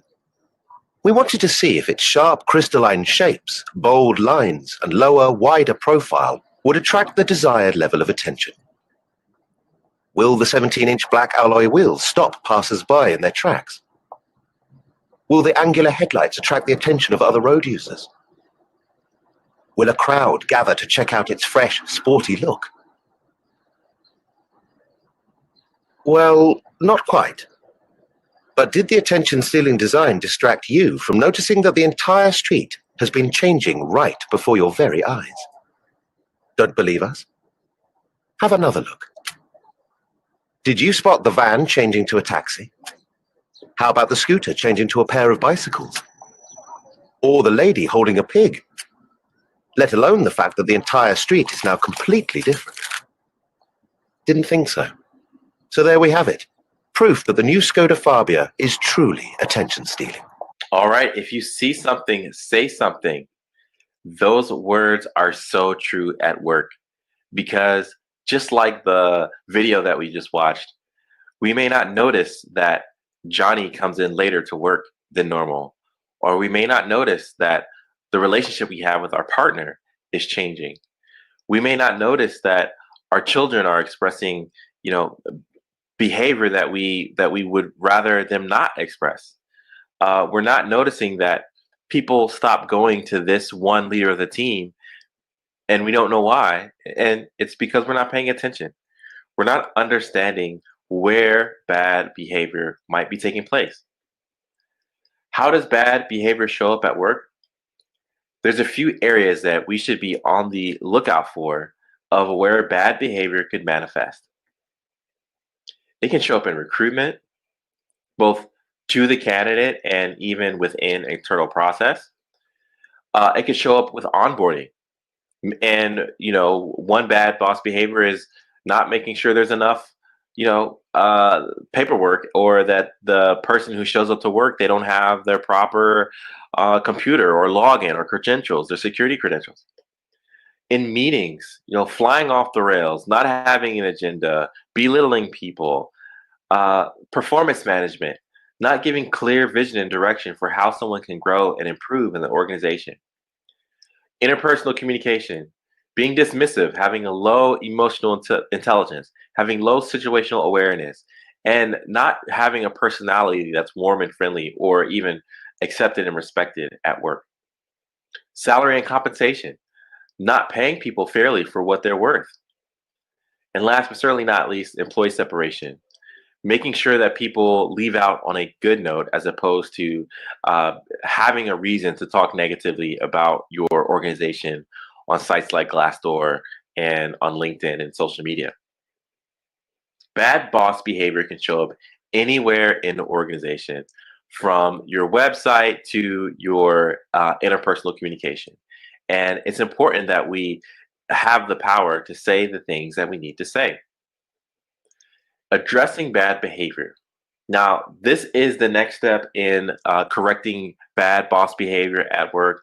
And I get it. Sometimes it can be hard. It can be tough. We might fall back into our laurels. We may rest on our laurels, and we may think that it's important to just go with the flow. But there's a quote that says, it's more powerful to speak up than to silently resist. It's more powerful to speak up than to silently resist. That should be your most important takeaway today, is that if you're wondering if you would be belittled, if you're wondering if you should be afraid, if you're wondering if you should be scared about speaking up, just remember who has the power. The power is in the person who speaks up as opposed to silently resist. So often we look at power and we think that it's, oh, only the people that can lift strong weights or can go into professional sports and do CrossFit and do all these survivor races that we have. But really, you have a voice, and it is powerful. And sometimes your voice is the only thing separating positive organizational change and ineffective status quo. Never forget that you have a voice that can make a difference. All right. When you speak up, here's what you want to do when speaking up and addressing bad behavior. First thing you want to do is you want to listen. You want to listen for signs, symptoms, things that may cause you to react and trigger. Then you want to administer feedback. You want to be consistent in your feedback, and you want to have you want to acknowledge the impact that this interaction has on you, the impact that it has on your staff, the impact that it can have on your organization. Whenever we tie behavior to consequences, it has more impact than just saying, ouch, you stepped on my toe, or ouch, you did something that I didn't like. Make sure you articulate the impact that behavior has, and you're more likely to see change. When we want to improve bad behavior, it's not just writing that sticky note of do this today, do that today. It actually, it says that it takes 21 days to make a new habit. And so there's a great book about habit, whether this is for you or whether this is for a bad boss in your organization that you want them to improve. You need to know that you do not rise to the level of your goals. Right? So it's not about what goals you set. It's not about the sticky notes that you put on the wall of, oh, I need to do this, I need to do that. You do not rise to the level of your goals. You fall to the level of your systems. Think about that. You do not rise to the level of your goals. You fall to the level of your systems. That is saying that the most predictable, the best predictor of success is going to be the systems that you have. Think about the system that you have for waking up in the morning, right? You probably wake up, your toothbrush is in a certain place, you know where your shower gel is, you can easily access your morning routine, right? But what if you had to do a morning routine in another person's house or further down the hall, or maybe you're in an apartment and you had to go downstairs to a shared space, right? No, you have a system in place that allows you to have repeatable goals, because even if you don't feel like brushing your teeth, or even if you don't feel like taking a shower, at least you know it's close. You know where everything is, and you have the proximity to say, hey, I'm going to go and do this thing. Rising to the to your goals is false, because we all have goals, right? Maybe you want to be president, or maybe you want to lose 20 pounds, or what have you. But it's all about the systems that you have. Personal systems, business systems. These things are what truly interpret and dictate the level of success when you're spotting bad behavior. Workplace systems create or erase bad boss behavior. Remember at the beginning of this, when we talked about what our ideal supervisor might look like, we built a boss. Well, the reality is every day we're building a boss. Every day we are determining what we allow, what's okay, what passes in our organization. We're doing that every day with our actions and with our inactions and our inability to speak and say something. We're creating our workplace systems, and they create or erase bad boss behavior. Please, please, please hear me when I say every day you are either moving your organization forward or you're complicit in it staying the same. You're moving your organization or you're staying the same. If you want to improve organizational culture and eliminate bad boss behavior, let's do it together. Let's do an exercise together. When you have experienced bad boss behavior, write down the setting in which you experienced it. We talked about 7 areas where you may have bad boss behavior, and that could have been with recruitment, with onboarding, with meetings, interpersonal communication, whatever. Write the setting, because the next time you step into that setting, you're going to be more aware that there might be a system in place that is producing this behavior. Next, you want to identify the behavior and the parties involved, because maybe you need to have some crucial conversations with people. Provide proper corrective behavior and make a plan. Like I said, don't just come to the table with problems, come with solutions. And then you want to assess which new systems to introduce that encourage positive behavior. It's not enough to say, oh my goodness, you stepped on my toe and I am hurt. Maybe the best way to approach a conversation about improving behavior is, you stepped on my toe, it hurts. Moving forward, we are going to draw a line around my feet and you cannot cross that line. Think about it. It may sound stupid when it's about stepping on someone's toes, but what if it's about making the appropriate hire? What if it's about evaluating candidates who are diverse? What if it's about making sure you have systems in place to ensure people feel good about themselves at work? What if it's about putting systems in place to reduce regrettable turnover? We don't want our best employees showing up half full. And we don't want our best employees showing up someplace else. And as HR, we have a great responsibility and opportunity to make things better at work. So again, you want to put settings in one of the 7 categories. You want to put some scope around the bad behavior, identify the behavior and the parties involved, provide proper corrective behavior and make a plan. And you want to assess which new systems to introduce that encourage positive behavior. You do not rise to the level of your goals, you fall to the level of your systems. So put some systems in place. Systems in place that show you care about bad bosses in your business.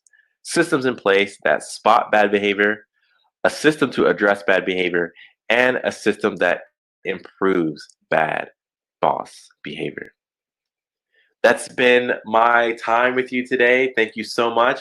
If you have questions, drop them in the chat, send me an email, find me online. I'd love to connect with you and take this conversation further.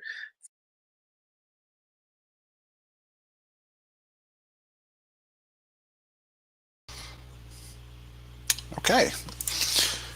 Goodness, Joey, that was phenomenal. I'm glad we got that up and running. That was tremendous, and it was a wonderful way to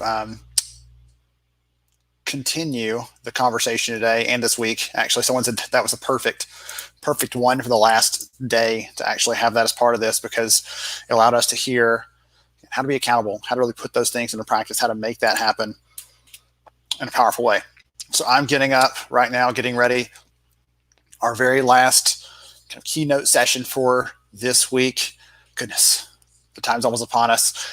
Sabrina Baker, a very good friend, someone who I've known for a long time, someone who I appreciate in so many ways. And she is going to talk to us about how to lead the whole person. So I think it's a great tie-in, again, from that last conversation. Talk to Sabrina, we have a fireside chat, and then we'll wrap up for the day. Here we go with Sabrina.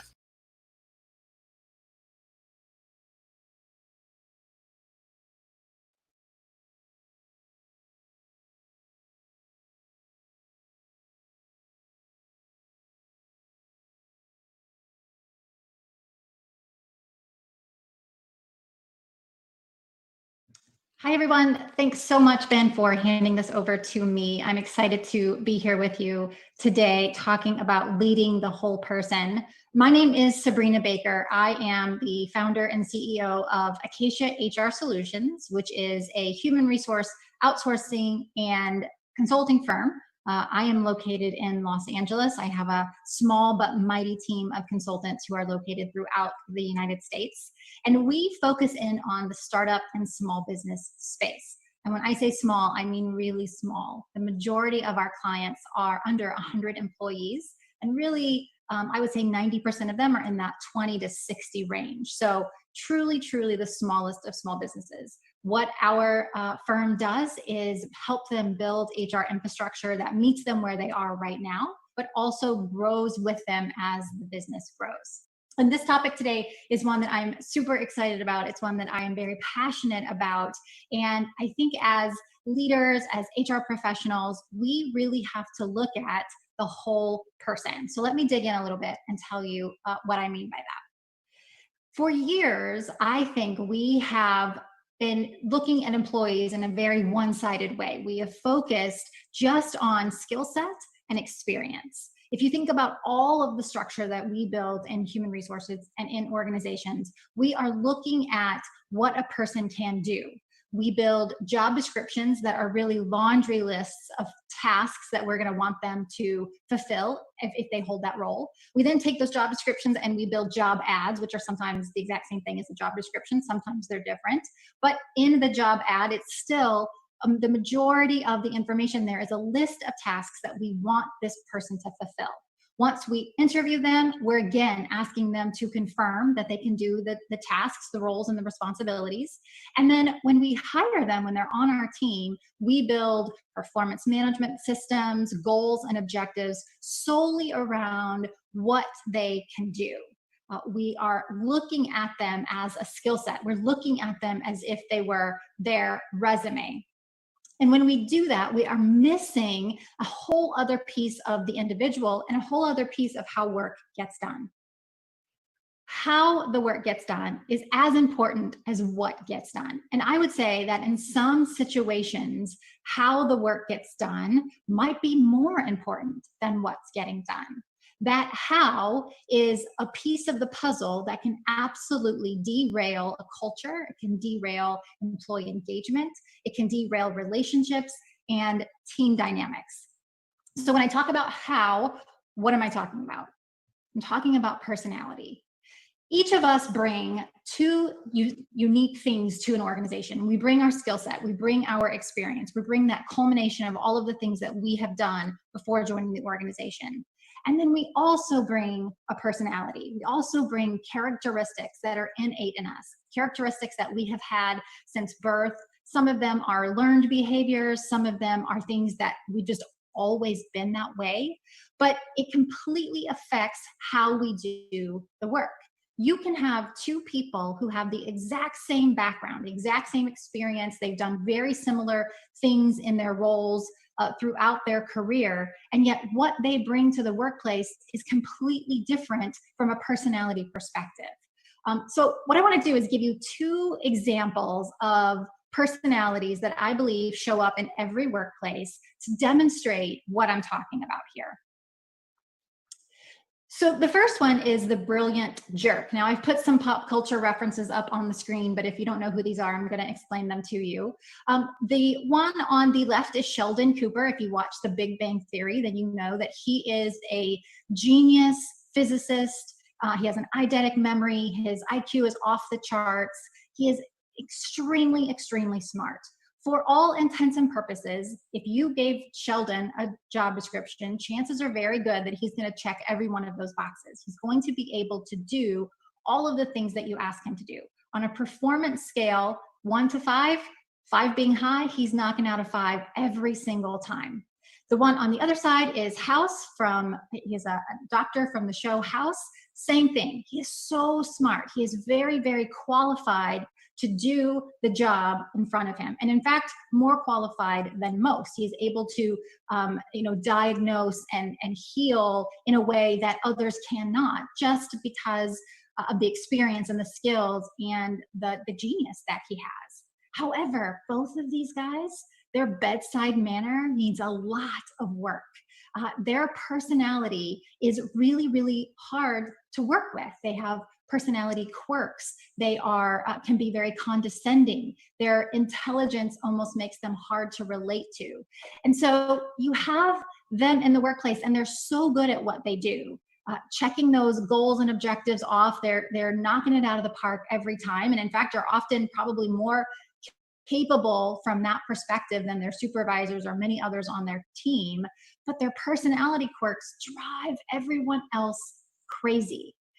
If Sheldon or House were to leave the workplace, there would be a gap in knowledge. There would be a gap in the work that then has to be dispersed to other team members. And maybe those other team members don't know how to do it as well as these two gentlemen would. But people would feel a sigh of relief. They would feel better about the fact that these two very, very difficult personalities are gone. So you have a gap in knowledge, but you have the other effect of maybe engagement or team dynamics or relationships that would actually improve if they no longer had to deal with these personalities. Now, let me give you the flip side. The other type of personality that shows up, and I'm sure you're probably thinking of people in your workplace right now that fit both of these, is the lovable slacker. So more pop culture references. On one side, we have Andy Dwyer from Parks and Rec, and then on the other side, we have Jim from The Office. Both of these gentlemen hardly do any work. They do the bare minimum. They show up, get by with what they absolutely have to do. They're not going to go above and beyond. These are not your high achievers, people who on performance reviews are knocking it out of the park each time, but people love them. Their personalities are so lovable. These are the people that you go to when you want to be cheered up, when you need to vent a little bit, when you just want to talk. They're often the people who are reaching out to new hires first and making that friendship connection. People just love being around them. They're typically high energy, or there's just something about them that draws employees to them. If these individuals left the workplace, there would be no gap in knowledge. There would be no work that has to be picked up because they're doing very little as it is. But their presence would be missed. Their personality and what they bring would absolutely be missed, and there would be a gap in employee engagement, morale, team dynamics, relationships. All of those things could suffer because you don't have these individuals in the workplace. I have worked in and seen through our client base individuals like this who are actually kind of the glue sometimes for the relationships that happen. And especially in my work with small businesses, I will see these lovable slackers who the leaders will admit, man, they really aren't producing the way that I need them to, but gosh, they're just so good for our environment. Their personalities fit so well that it's hard to do anything about it. And so these lovable slackers and the brilliant jerks, both of them are really difficult to deal with in the workplace, because on the one hand, you have amazing performers who no one really wants to work with because they're jerks, quite frankly. And then you have these lovable slackers who, from a productivity and from moving the business forward, they are not contributing, but man, people just love them. And I think those two personalities really demonstrate the power of personality and the fact that when we look at just a skill set, we are missing a whole other piece of an individual. I love this quote from Paul Harris, who was the founder of Rotary International. Personality has the power to uplift, the power to depress, the power to curse, and the power to bless. I am sure that if I were to walk through each of these, you would be able to think of examples of people in your life who their personality, anytime you are with them, they just uplift you. They're so fun, they're so engaging, they're very encouraging. And no matter what kind of day you're having, what's going on with you, you know you can reach out to that person. And just by being who they are, they're going to uplift you. On the flip side, I know that you've got people in your life who we all consider Debbie Downers, right? Who you talk to, and no matter how happy you are, no matter how great your day is going, that personality that they hold, they're pessimistic or whatever it is, it absolutely can depress an entire room. So there is great power in personality. And as leaders, I believe that we have a responsibility to understand the personality of our employees and to use that in conjunction with their skills and experience to really build the best relationships and also help them leverage how they want to do the work to be able to do their actual best work. So let's talk about what does personality affect. There are three main areas. If you look at all of the different personality indicators out there, Myers-Briggs, DISC, Strengths Finders, any of those Hogan assessments, they all really boil down to a couple of different areas. And there's usually 4 or 5 of them. I've picked out what I think are the most important 3 for the purposes of this conversation. The first one is communication. This one is probably the easiest for people to understand, the easiest for people to know what their communication style is. We all understand introverts and extroverts. Most of us know what we are or believe what we are, think what we are. But communication is definitely one where personality has a huge impact in how someone communicates and how they like to be communicated to. Obviously, you have an extrovert. That's going to be somebody who needs to talk things out. It's going to be somebody who may prefer face-to-face conversation or phone conversation. Where an introvert is going to be somebody who processes internally. They need to really think things through before they share their thoughts. And they really don't prefer face-to-face. They would probably rather prefer text or email, and certainly would prefer small groups over large groups. Someone explained the difference in communicating personality to me once in this way, and I think it's such a great example. Extroverts, when they are working through a problem, they will layer everything verbally. So you present a problem to them, and then they're going to out loud talk through their thought process. So every thought that they have is going out of their mouth as they're trying to solve that problem. And as a listener, it can be all over the place. It can be very jumbled. You'll wonder how they made the leap from A to B, but they're just working it verbally out loud, and then eventually they'll get to their final solution. An introvert does all of that internally. So everything, all of that flipping around and layering of information and processing happens inside their head. And when they deliver their final thoughts out of their mouth, it's all packaged up in a nice little bow, and you don't really understand how they got to where they got to because they didn't do that verbally, they do it internally. And I think that's such a great example. And really, skills and experience have very little to do with that.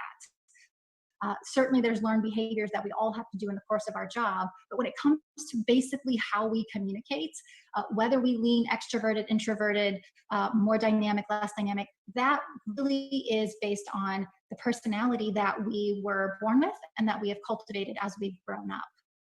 The second area that personality affects is decision making. You have your more analytical decision makers who need facts. They need to be able to see, taste, touch, feel data or outcomes before they can make their decisions. And then you have people who are more intuitive leaning. They just really trust their gut and just go with, they're very decisive. So you give them 2 choices, and within a couple of minutes, they can usually tell you which one feels better to them, and that's the one that they're going to go with. On the other hand, you can give a more analytic decision maker 2 choices, and they're going to need to dissect some numbers. They're going to need to do some research on how has this happened before in the company, or what are other companies doing. They're going to need a little bit more than just what their stomach is telling them.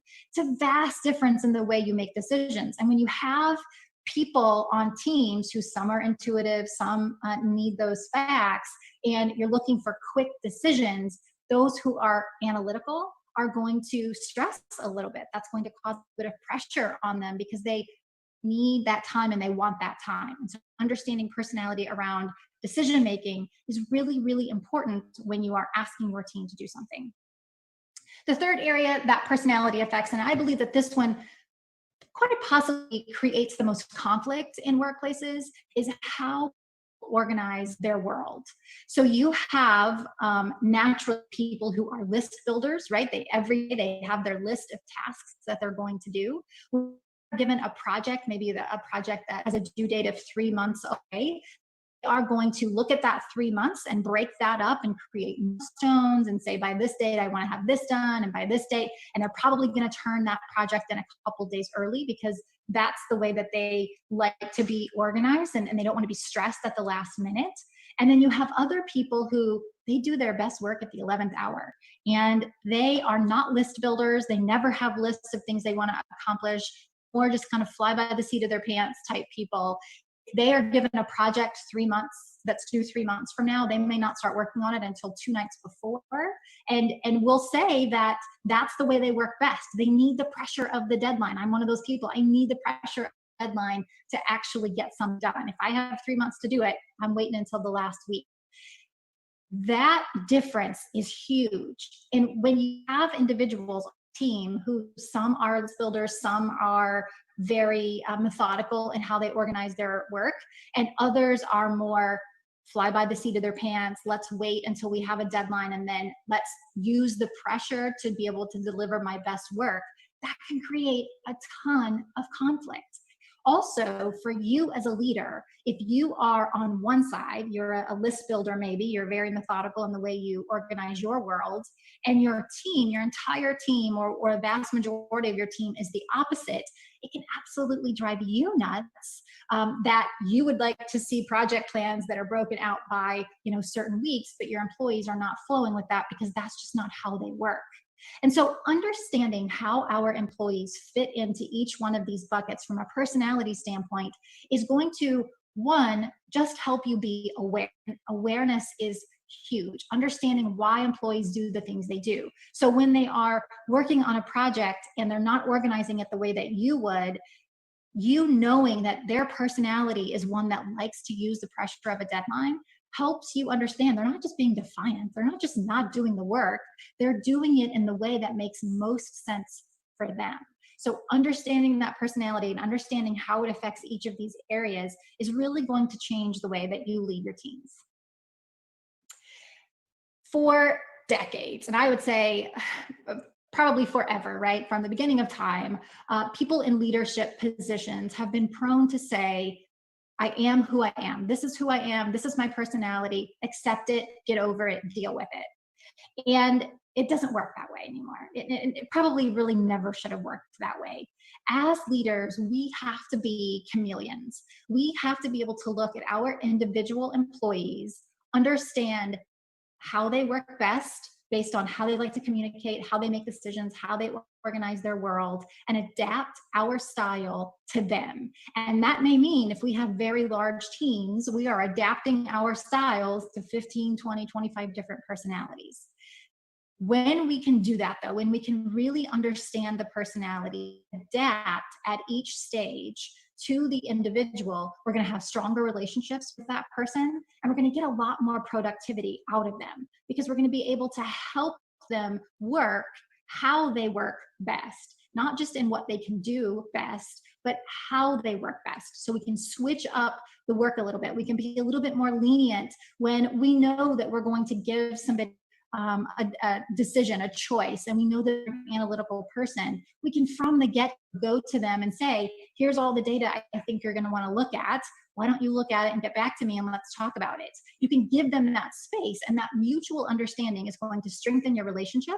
And it's also going to get so much more out of them from not just a productivity, but an engagement and a morale standpoint. So how do we do this? There are 3 ways that we can really understand personality. The first 2 are very informal, and the third is formal. So the first one is we can simply just ask questions. Get to know team members at a personality level. So of course we often ask, tell me about yourself, tell me about how you got to this place. And people will go the path of talking about what they've done. They will talk about their experience, what jobs they've held, what they did in those roles.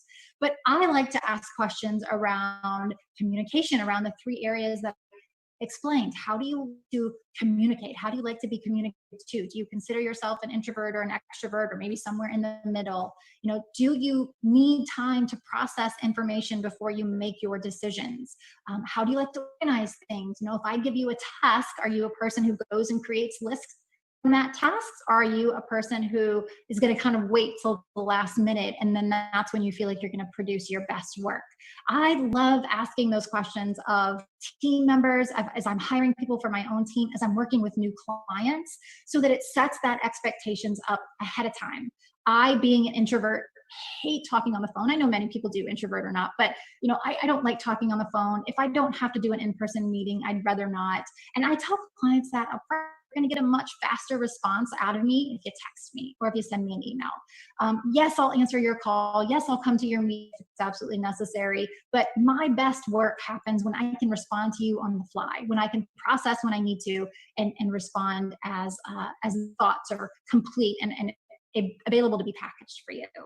So being upfront about those types of communication styles, decision-making styles, organizing your world styles really helps to set expectations on how you're going to work together.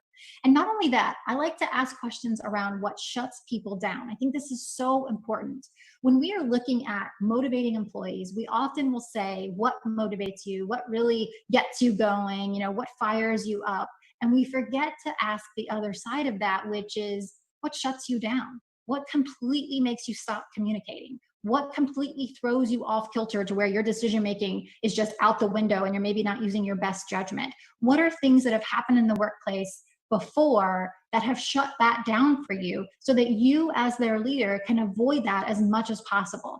If it's something that you can control, that you can really try and avoid that. So I'd love to ask personality style questions, just if they're a new hire, taking them to lunch, or in your first couple of one-on-ones, asking questions around, tell me a little bit about your personality and how you like to get the work done. What environment are you sitting in when you are getting your best work done? The second way that we can understand personality is just to observe it, just to sit and watch. It is amazing what you can learn about somebody and an entire team, really, when you just sit and watch what they're doing, how they're doing it. And I love to do this in a couple of different settings. So obviously, one-on-one, really observing how people are responding to you, how they're answering you. When you ask a question, does it take them a few minutes to respond, meaning that maybe they're processing or maybe they're going through all of their different options? When they're in group meetings, how does that happen? A lot of times in group meetings, you'll have your extroverts talk a little bit more than your introverts, and your introverts will only pipe in if they have something truly important to say. So really observing how that happens. And then in casual settings, and oftentimes I think you can find out the most about individuals, at least find out the most about their preferences in casual settings, because in casual settings, their guards down a little bit. They don't feel the pressure of being on. They don't feel the pressure of having to be perfect or high performing. They can just relax a little bit. And so if you have, a happy hour after work, or if you have some casual setting where you are around your team or coworkers, it doesn't just have to be the people that report to you, but people that are in the same environment as you, just kind of watching how they interact. Who are the ones that kind of hold back and wait for people to come to talk to them? Who are the ones who are really kind of bouncing from group to group and chatting everybody up? It's really amazing if you just take a minute to deliberately sit back, watch what's happening, what you can learn about the individuals on your team. And then the last way, of course, is through formal indicators. Again, I mentioned Myers-Briggs, DISC, Strength Finders, Clifton Strengths Finders, Hogan assessments. There's so many out there of personality indicators. And I know there's a lot of debate about the science behind it, and I'm not here to convince or deny any of those things today. But what I do want to say is that in my business, I do use Myers-Briggs as team building. And I use it for a couple different reasons. One, it creates this common language. So when we start to look at personality, what these formal indicators do is give a language to people to be able to describe why they do the things that they do. So for example, we've had teams that have been working together for 30 years, small businesses that are, 45, 50 employees. They're never going to grow beyond that. They have worked together for a long time, family-owned business. Many people in the business are family, and they will sit through one of these team building workshops around some of these formal indicators and look at each other and say, I never knew that about you. I can't believe that you are that analytical. I didn't know that you were. Or I can't believe that you are a fly by the seat of your pants kind of wait till the last minute person. I must have been driving you crazy for years. There's so much that you can actually learn. And so what the indicators do, whichever one you prefer, what they can do is create this common language where you can have employees say, hey, look, I want to talk to you, but I've been extroverting a lot today. And as an introvert, I need to recharge. I need some time to recharge. And so it gives employees this ability to say, it's not that I'm not doing the work. It's not that I'm ignoring you. It's not that I'm not, just want to be defiant. It's that I need this space right now, or I need more data, or I need this to be a little bit more organized if I'm going to be able to produce my best work. So the formal indicators, if you use them as a team building, they really do give you that opportunity to create a common language that builds awareness and gives employees the ability to talk about those personality differences, which sometimes we think we don't realize are the reason that there's a little bit of conflict on the team. So kind of wrapping this whole thing up, leading the whole person means understanding what they can do. So their skill set and experience, I'm certainly not diminishing that. That's super important. And leveraging how they prefer to do it by taking into account their personality. It's about creating environments where personality strengths are exploited and blind spots are accepted as opportunities. When you know that you have a team of employees and you have maybe a majority of extroverts, you know you're going to have to treat that introvert a little bit differently. You may have to, in a team meeting, let them process and then come back to them individually later and ask them what they mean. When you are assigning tasks and you have 3 people that you could assign a task to, and you know that the certain task you are assigning is going to take a very methodical approach to getting everything done, you wouldn't give that to somebody who's going to wait till the last minute. You would give that to somebody who naturally likes to organize their world. You're going to get so much more out of it when you fit tasks, goals, and objectives into the way that people like to work, the way that they prefer to work. Certainly in teams, I often love putting opposites together, going into it and having them know and me know that they are opposites, but that those opposites are really going to help each other look at where their blind spots are and hopefully strengthen those blind spots rather than let them grow even more. So putting an opposite on the team will say, look, I know that you are a last minute planner and you do things last minute, but she is a list builder and I need you guys to come and find what's the middle ground in this. How are you going to work together? So leading the whole person means using that skill set, but leveraging that personality to get the absolute best out of them. So I hope this was helpful for you. I would love for you to connect with me. There is LinkedIn, Twitter, and of course my email directly. I would love to answer any questions or just hear from you if you have found that leveraging personality has worked in your workplace. Enjoy the rest of the sessions and thank you so much for listening.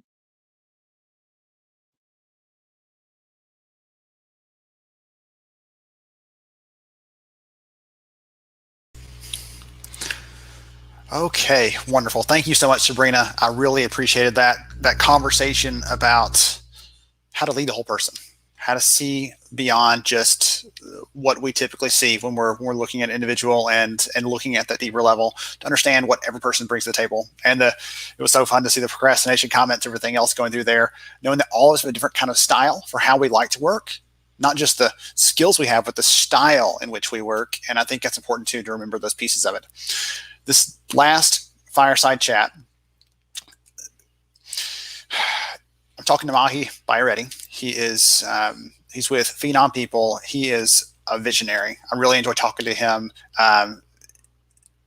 learning from him. He's got some great insights, and I want to talk to him about how he sees kind of the workforce experience changing going forward. And one of the things that Mahi and I did not talk about, but I want to give them credit for, is they actually have a website where they have been working to help 1 billion people, billion with a B, 1 billion people to get a job. It's help1billion.com, easy to find. So if you want to check that out, they're trying to do their part with the tools they have, the resources, the data, the information they have at their fingertips to help 1 billion people get a job. So I'm thankful for what they're doing.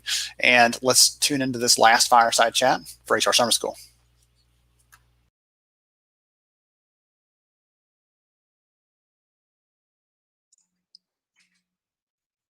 Hey everyone, welcome to another one of our fireside chats here at HR Summer School. I am so excited to have this next guest with us.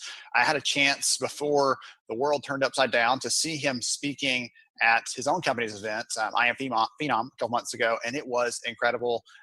Audience was like captive and just could not wait to hear what he had to share. And so thankfully we were able to carve out a little time for him to join us today. We have Mahi Bayreddy from the company there at Phenom.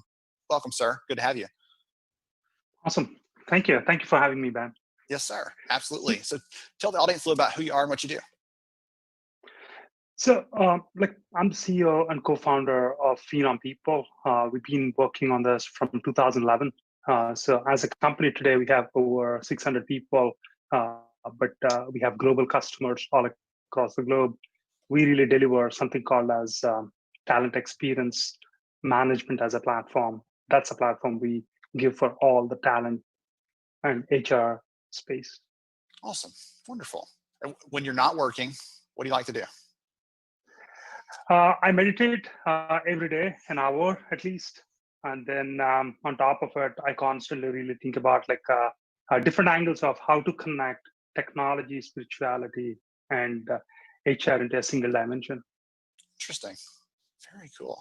Wow, I love that. I think that comes through in the work you guys are doing, by the way, just a side comment there. So one of the things that I value your perspective on is you focus relentlessly on experiences, right? That's what your company does. And one of the things that I've been thinking about a lot lately is we had a picture 6 months ago of what a workplace experience, what a candidate experience, what an employee experience, what those look like.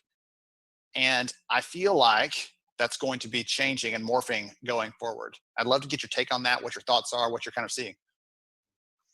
So if you really look at 6 months back, all the experiences were primarily driven by tech and AI.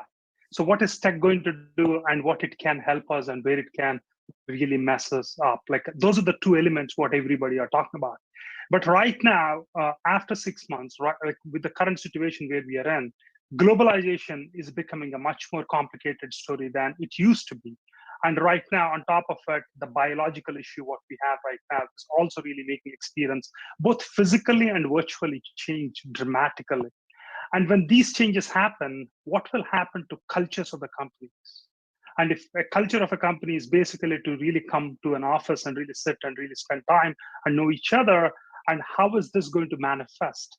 And this is primarily doing one thing.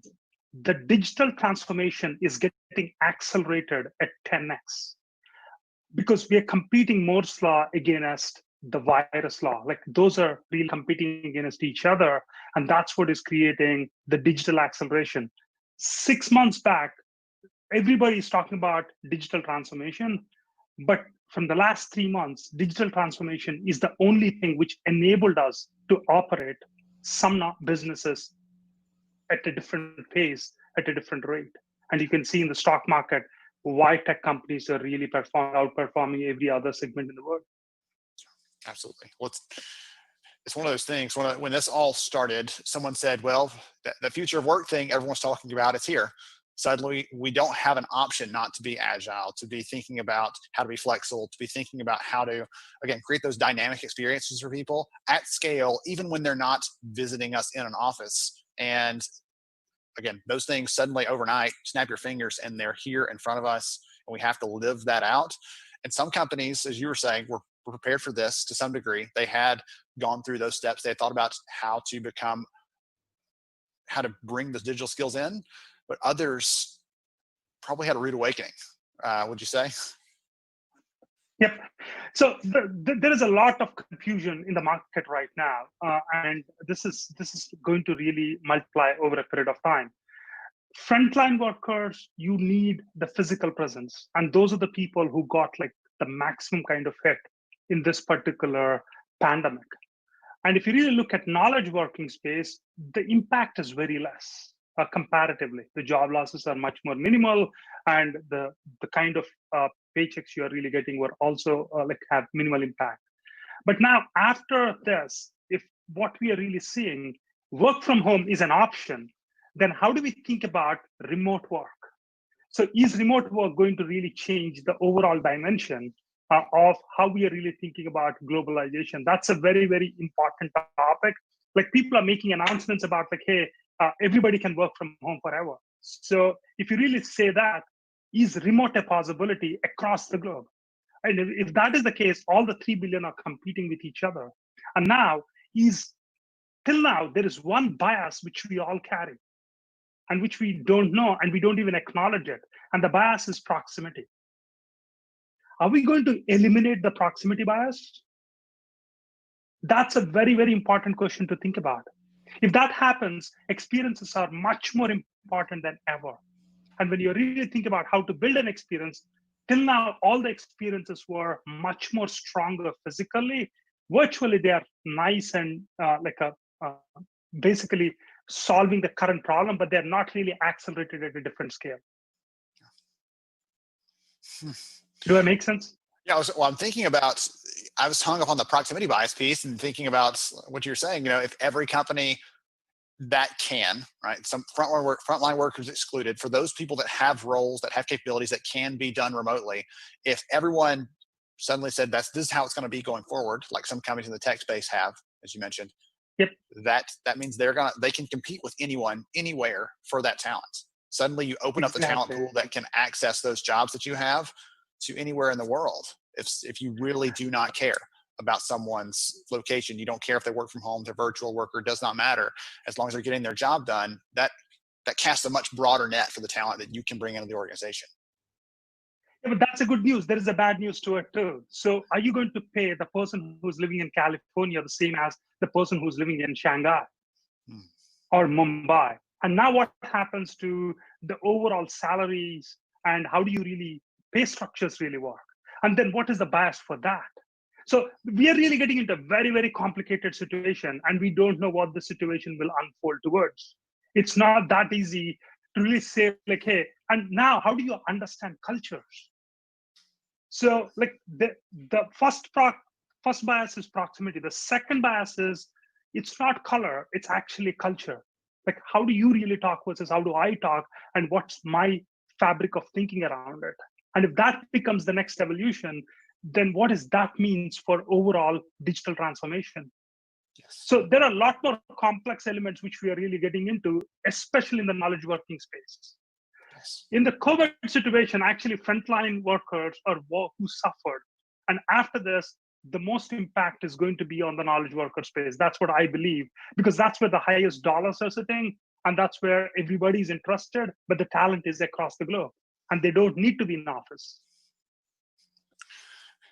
I don't know if you have an opinion on this, but I'm going to ask you anyway, because you seem to have big picture ideas about everything. It seems like one of the things that I've heard and kind of seen this with the research is things like innovation. When you go virtual, when we suddenly eliminate the walls and say you can work from anywhere, innovation is one of the first things we worry about. So like, are we going to still be thinking and creating new ideas? And what some of the data show so far that they've gathered is that we try to make up for the missed conversations by having more intentional communication. We set up Zoom calls, we set up these conversations to talk to people, but going beyond that, those little side conversations you might have in the hallway that don't exist anymore, you're like, hey, I've got an idea. Can I ask you about this? And you start bouncing those things off and collaborating together and you come up with something brand new that no one's ever thought of before. Those kind of things are what fall by the wayside. Those things are missed. What are your thoughts on that? Are we going to pay for this? Like you said there are pros, there are cons potentially in terms of the biases and other things we have to deal with. But is there also a potential con or a negative downfall here in terms of innovation? Is that going to suffer if we don't make that a priority? See, there is one thing. Humans really live in tribes, and we all really have. There is a virtual communication, but still there is a physical element which do make a lot of sense and a lot of connection to it. So what is happening right now is we are saying like I spoke to at least probably 30 different CHROs. A couple of them actually said like the most important piece I'm missing is my hallway conversations. I just don't want to give a feedback in a big virtual meeting or even a one-on-one, but I want to give in a casual format. And I want to give that feedback because it's important. But I cannot give that right now because that particular technology doesn't exist. And nobody can give like that. And how do people perceive it? Even I don't know. And because the hallway conversations are important, because when I'm talking to you, based on your body language and your face expressions, I can like tune it based on how you react to my comment. But the minute you are in this virtual space, that has a lot of limitations. And that's where the experiences has to evolve next level. Maybe VR and ER, like an AR, are going to really get into the next stage. Because till now, they never got a shot to really get into a next stage where people are really testing. And if you really look at video, right now, video became a norm. Nobody used to share their houses to anybody. Right now, everybody is opening up. It doesn't matter what age group you belong to. And if that is the scenario, then what does this means to like the privacy and the conversation of the liberty itself and across the globe, and what data we are collecting. And the data collection have quadrupled in terms of what you're collecting. Because text collection is entirely different from like what you really collect on a web page. But when you really put video into the perspective, the data collection has amplified in terms of what you can do with it. Yes. But nobody have tested them extensively till now because there was only limited data sets with respect to video, maybe video interviewing and a couple of other things. But right now, it's not that. Every conversation is through a video. Now you have a different element of data to really work through. Yes. Wow. Goodness gracious. So many things to think about. And this is, as you said, this is the early stages still of thinking about how this is going to evolve. Right now, you are making very good, educated guesses based on the data we have now, but things as they continue to evolve might change and other opportunities might come up too. That's what's been both exciting and frustrating about this whole process is just when you think you've got kind of a handle on things, something else changes. You're like, well, goodness, now I've got to start over my assumptions or come up with some new ones, set some new expectations with this. So it's been a really interesting and challenging time for sure. So we're getting close. I don't want to cut you short. If someone wants to connect with you, learn more about the work that Phenom is doing, what's the best way to do that? So look, you can go to phenom.com, which is where we present all our products, what we do, what's our strengths and weaknesses are in terms of like our effective platform. But here is what I will really say. Like what we deliver is a talent experience platform. And it is about how do you manage your talent experience effectively. When we really think about experiences, we think each experience is built for a reason. Let's take a candidate experience. Candidate experience is primarily focused on a transaction of somebody want to work for a company. Whereas if you think about an employee experience, it's about attention. Do I want to stay within the company? Do I want to leave the company? How can I evolve within the company? How can I pick new skills and all that stuff? But when you really come to recruiter experience, we all have to start thinking about it's a productivity exercise. It is not transaction. It's not attention. How can a recruiter be more productive? Because the number of people whom we followed in the recruitment space is phenomenally high. And because nobody is recruiting, if that is the case, everybody is thinking right now, how can I be more productive with the people I have? When you're designing the experience, think about productivity. And the final one is the management experience. How can you throw insights to your hiring managers or your leaders in a very effective format so that people can collect the data and do something with it rather than doing something else, like don't know what to do with it. And that's where our focus is. We constantly think about experience. What is this experience going to deliver? And what does this mean? And then really build product around it for that particular use case or for that particular Uber concept. Awesome. That's one of the things I appreciate about your perspective and the approach that Phenom has taken is that it doesn't say experience and assume that it means the same thing for everyone. You talked about culture, right? Not being biased and being more open and inclusive. And I think one of the steps to that is thinking about the different experiences people have and considering those. And so breaking it out by manager, by recruiter, by candidate, and by the employees themselves and the way they approach work, the way they approach things, what they need from a piece of technology. I really appreciate that about the approach you guys have taken. So thank you for that. Thank you for what you're doing for the community right now. And thank you for spending some time with me today. I really appreciate it. Awesome. Thanks a lot. Yes, sir. To everybody else, stay tuned for more HR Summer School coming right up.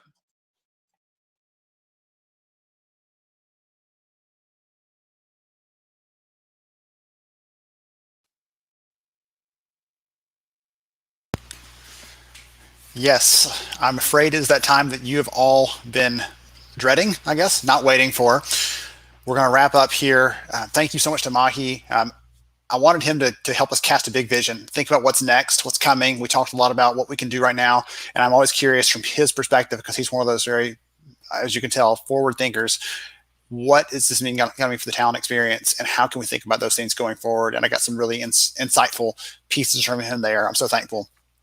Thank you to Mahi and our 50 plus other speakers this week. You've all been amazing. Every single one of you has shared an amazing story, and we all appreciate what your time, your effort, your ideas, for sharing those with us.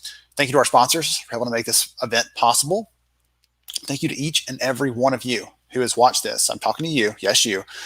Thank you for taking the time, for commenting, for sharing, for liking, for doing all those things.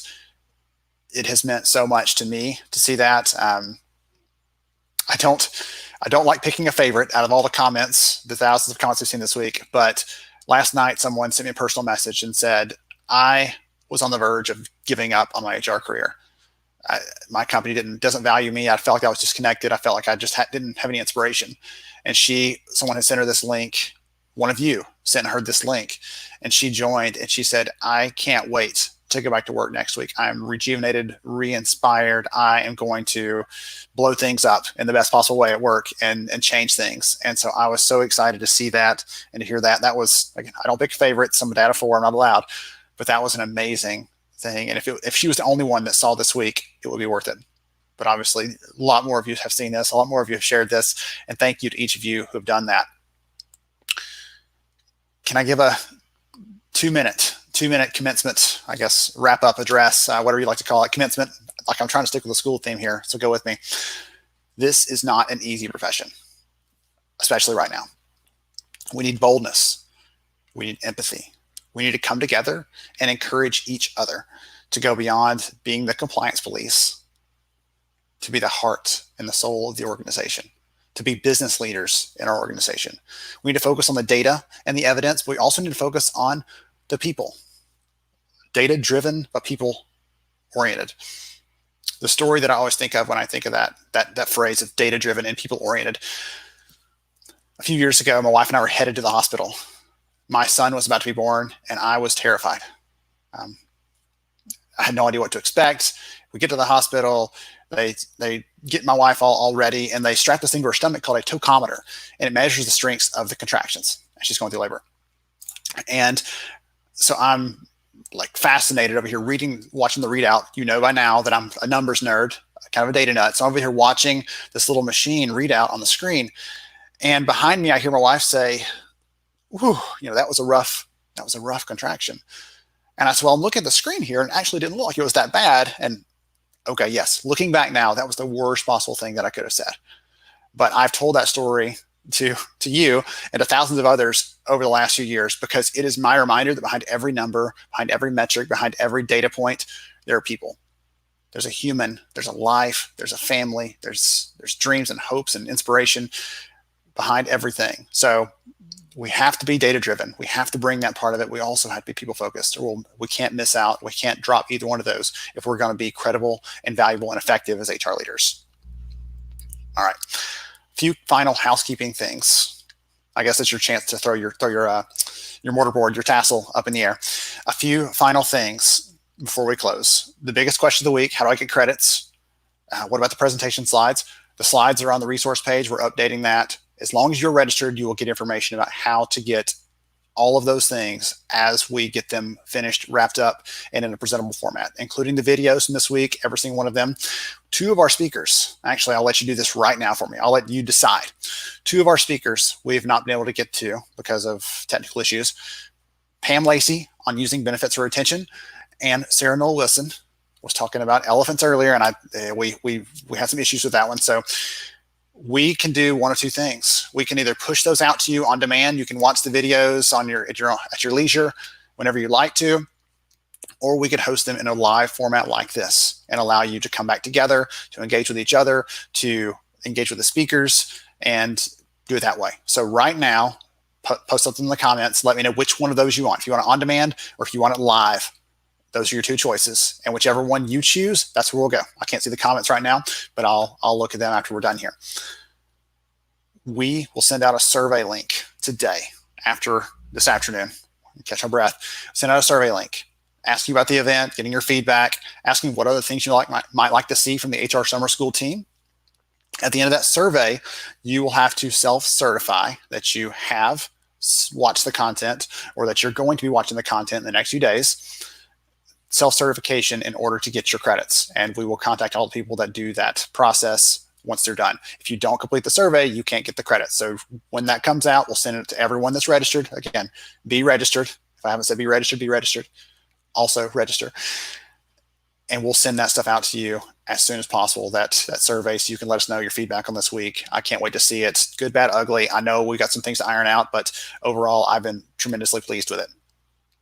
Register at hrsummerschool.org if you have not already, and we'll keep in touch with you from there. Lastly, I can't thank each of you enough for what you've done this week, being here, participating, sharing. I would have been here sharing regardless. It's a lot more fun with you there, with you engaging, with you calling in your friends and encouraging your colleagues to show up and to be here. I have enjoyed it so much, and this is not the end. This is just the beginning. I'll give you that foreshadowing of what's to come in the future. Remember, you have value, and I appreciate you. Go be amazing. Class dismissed.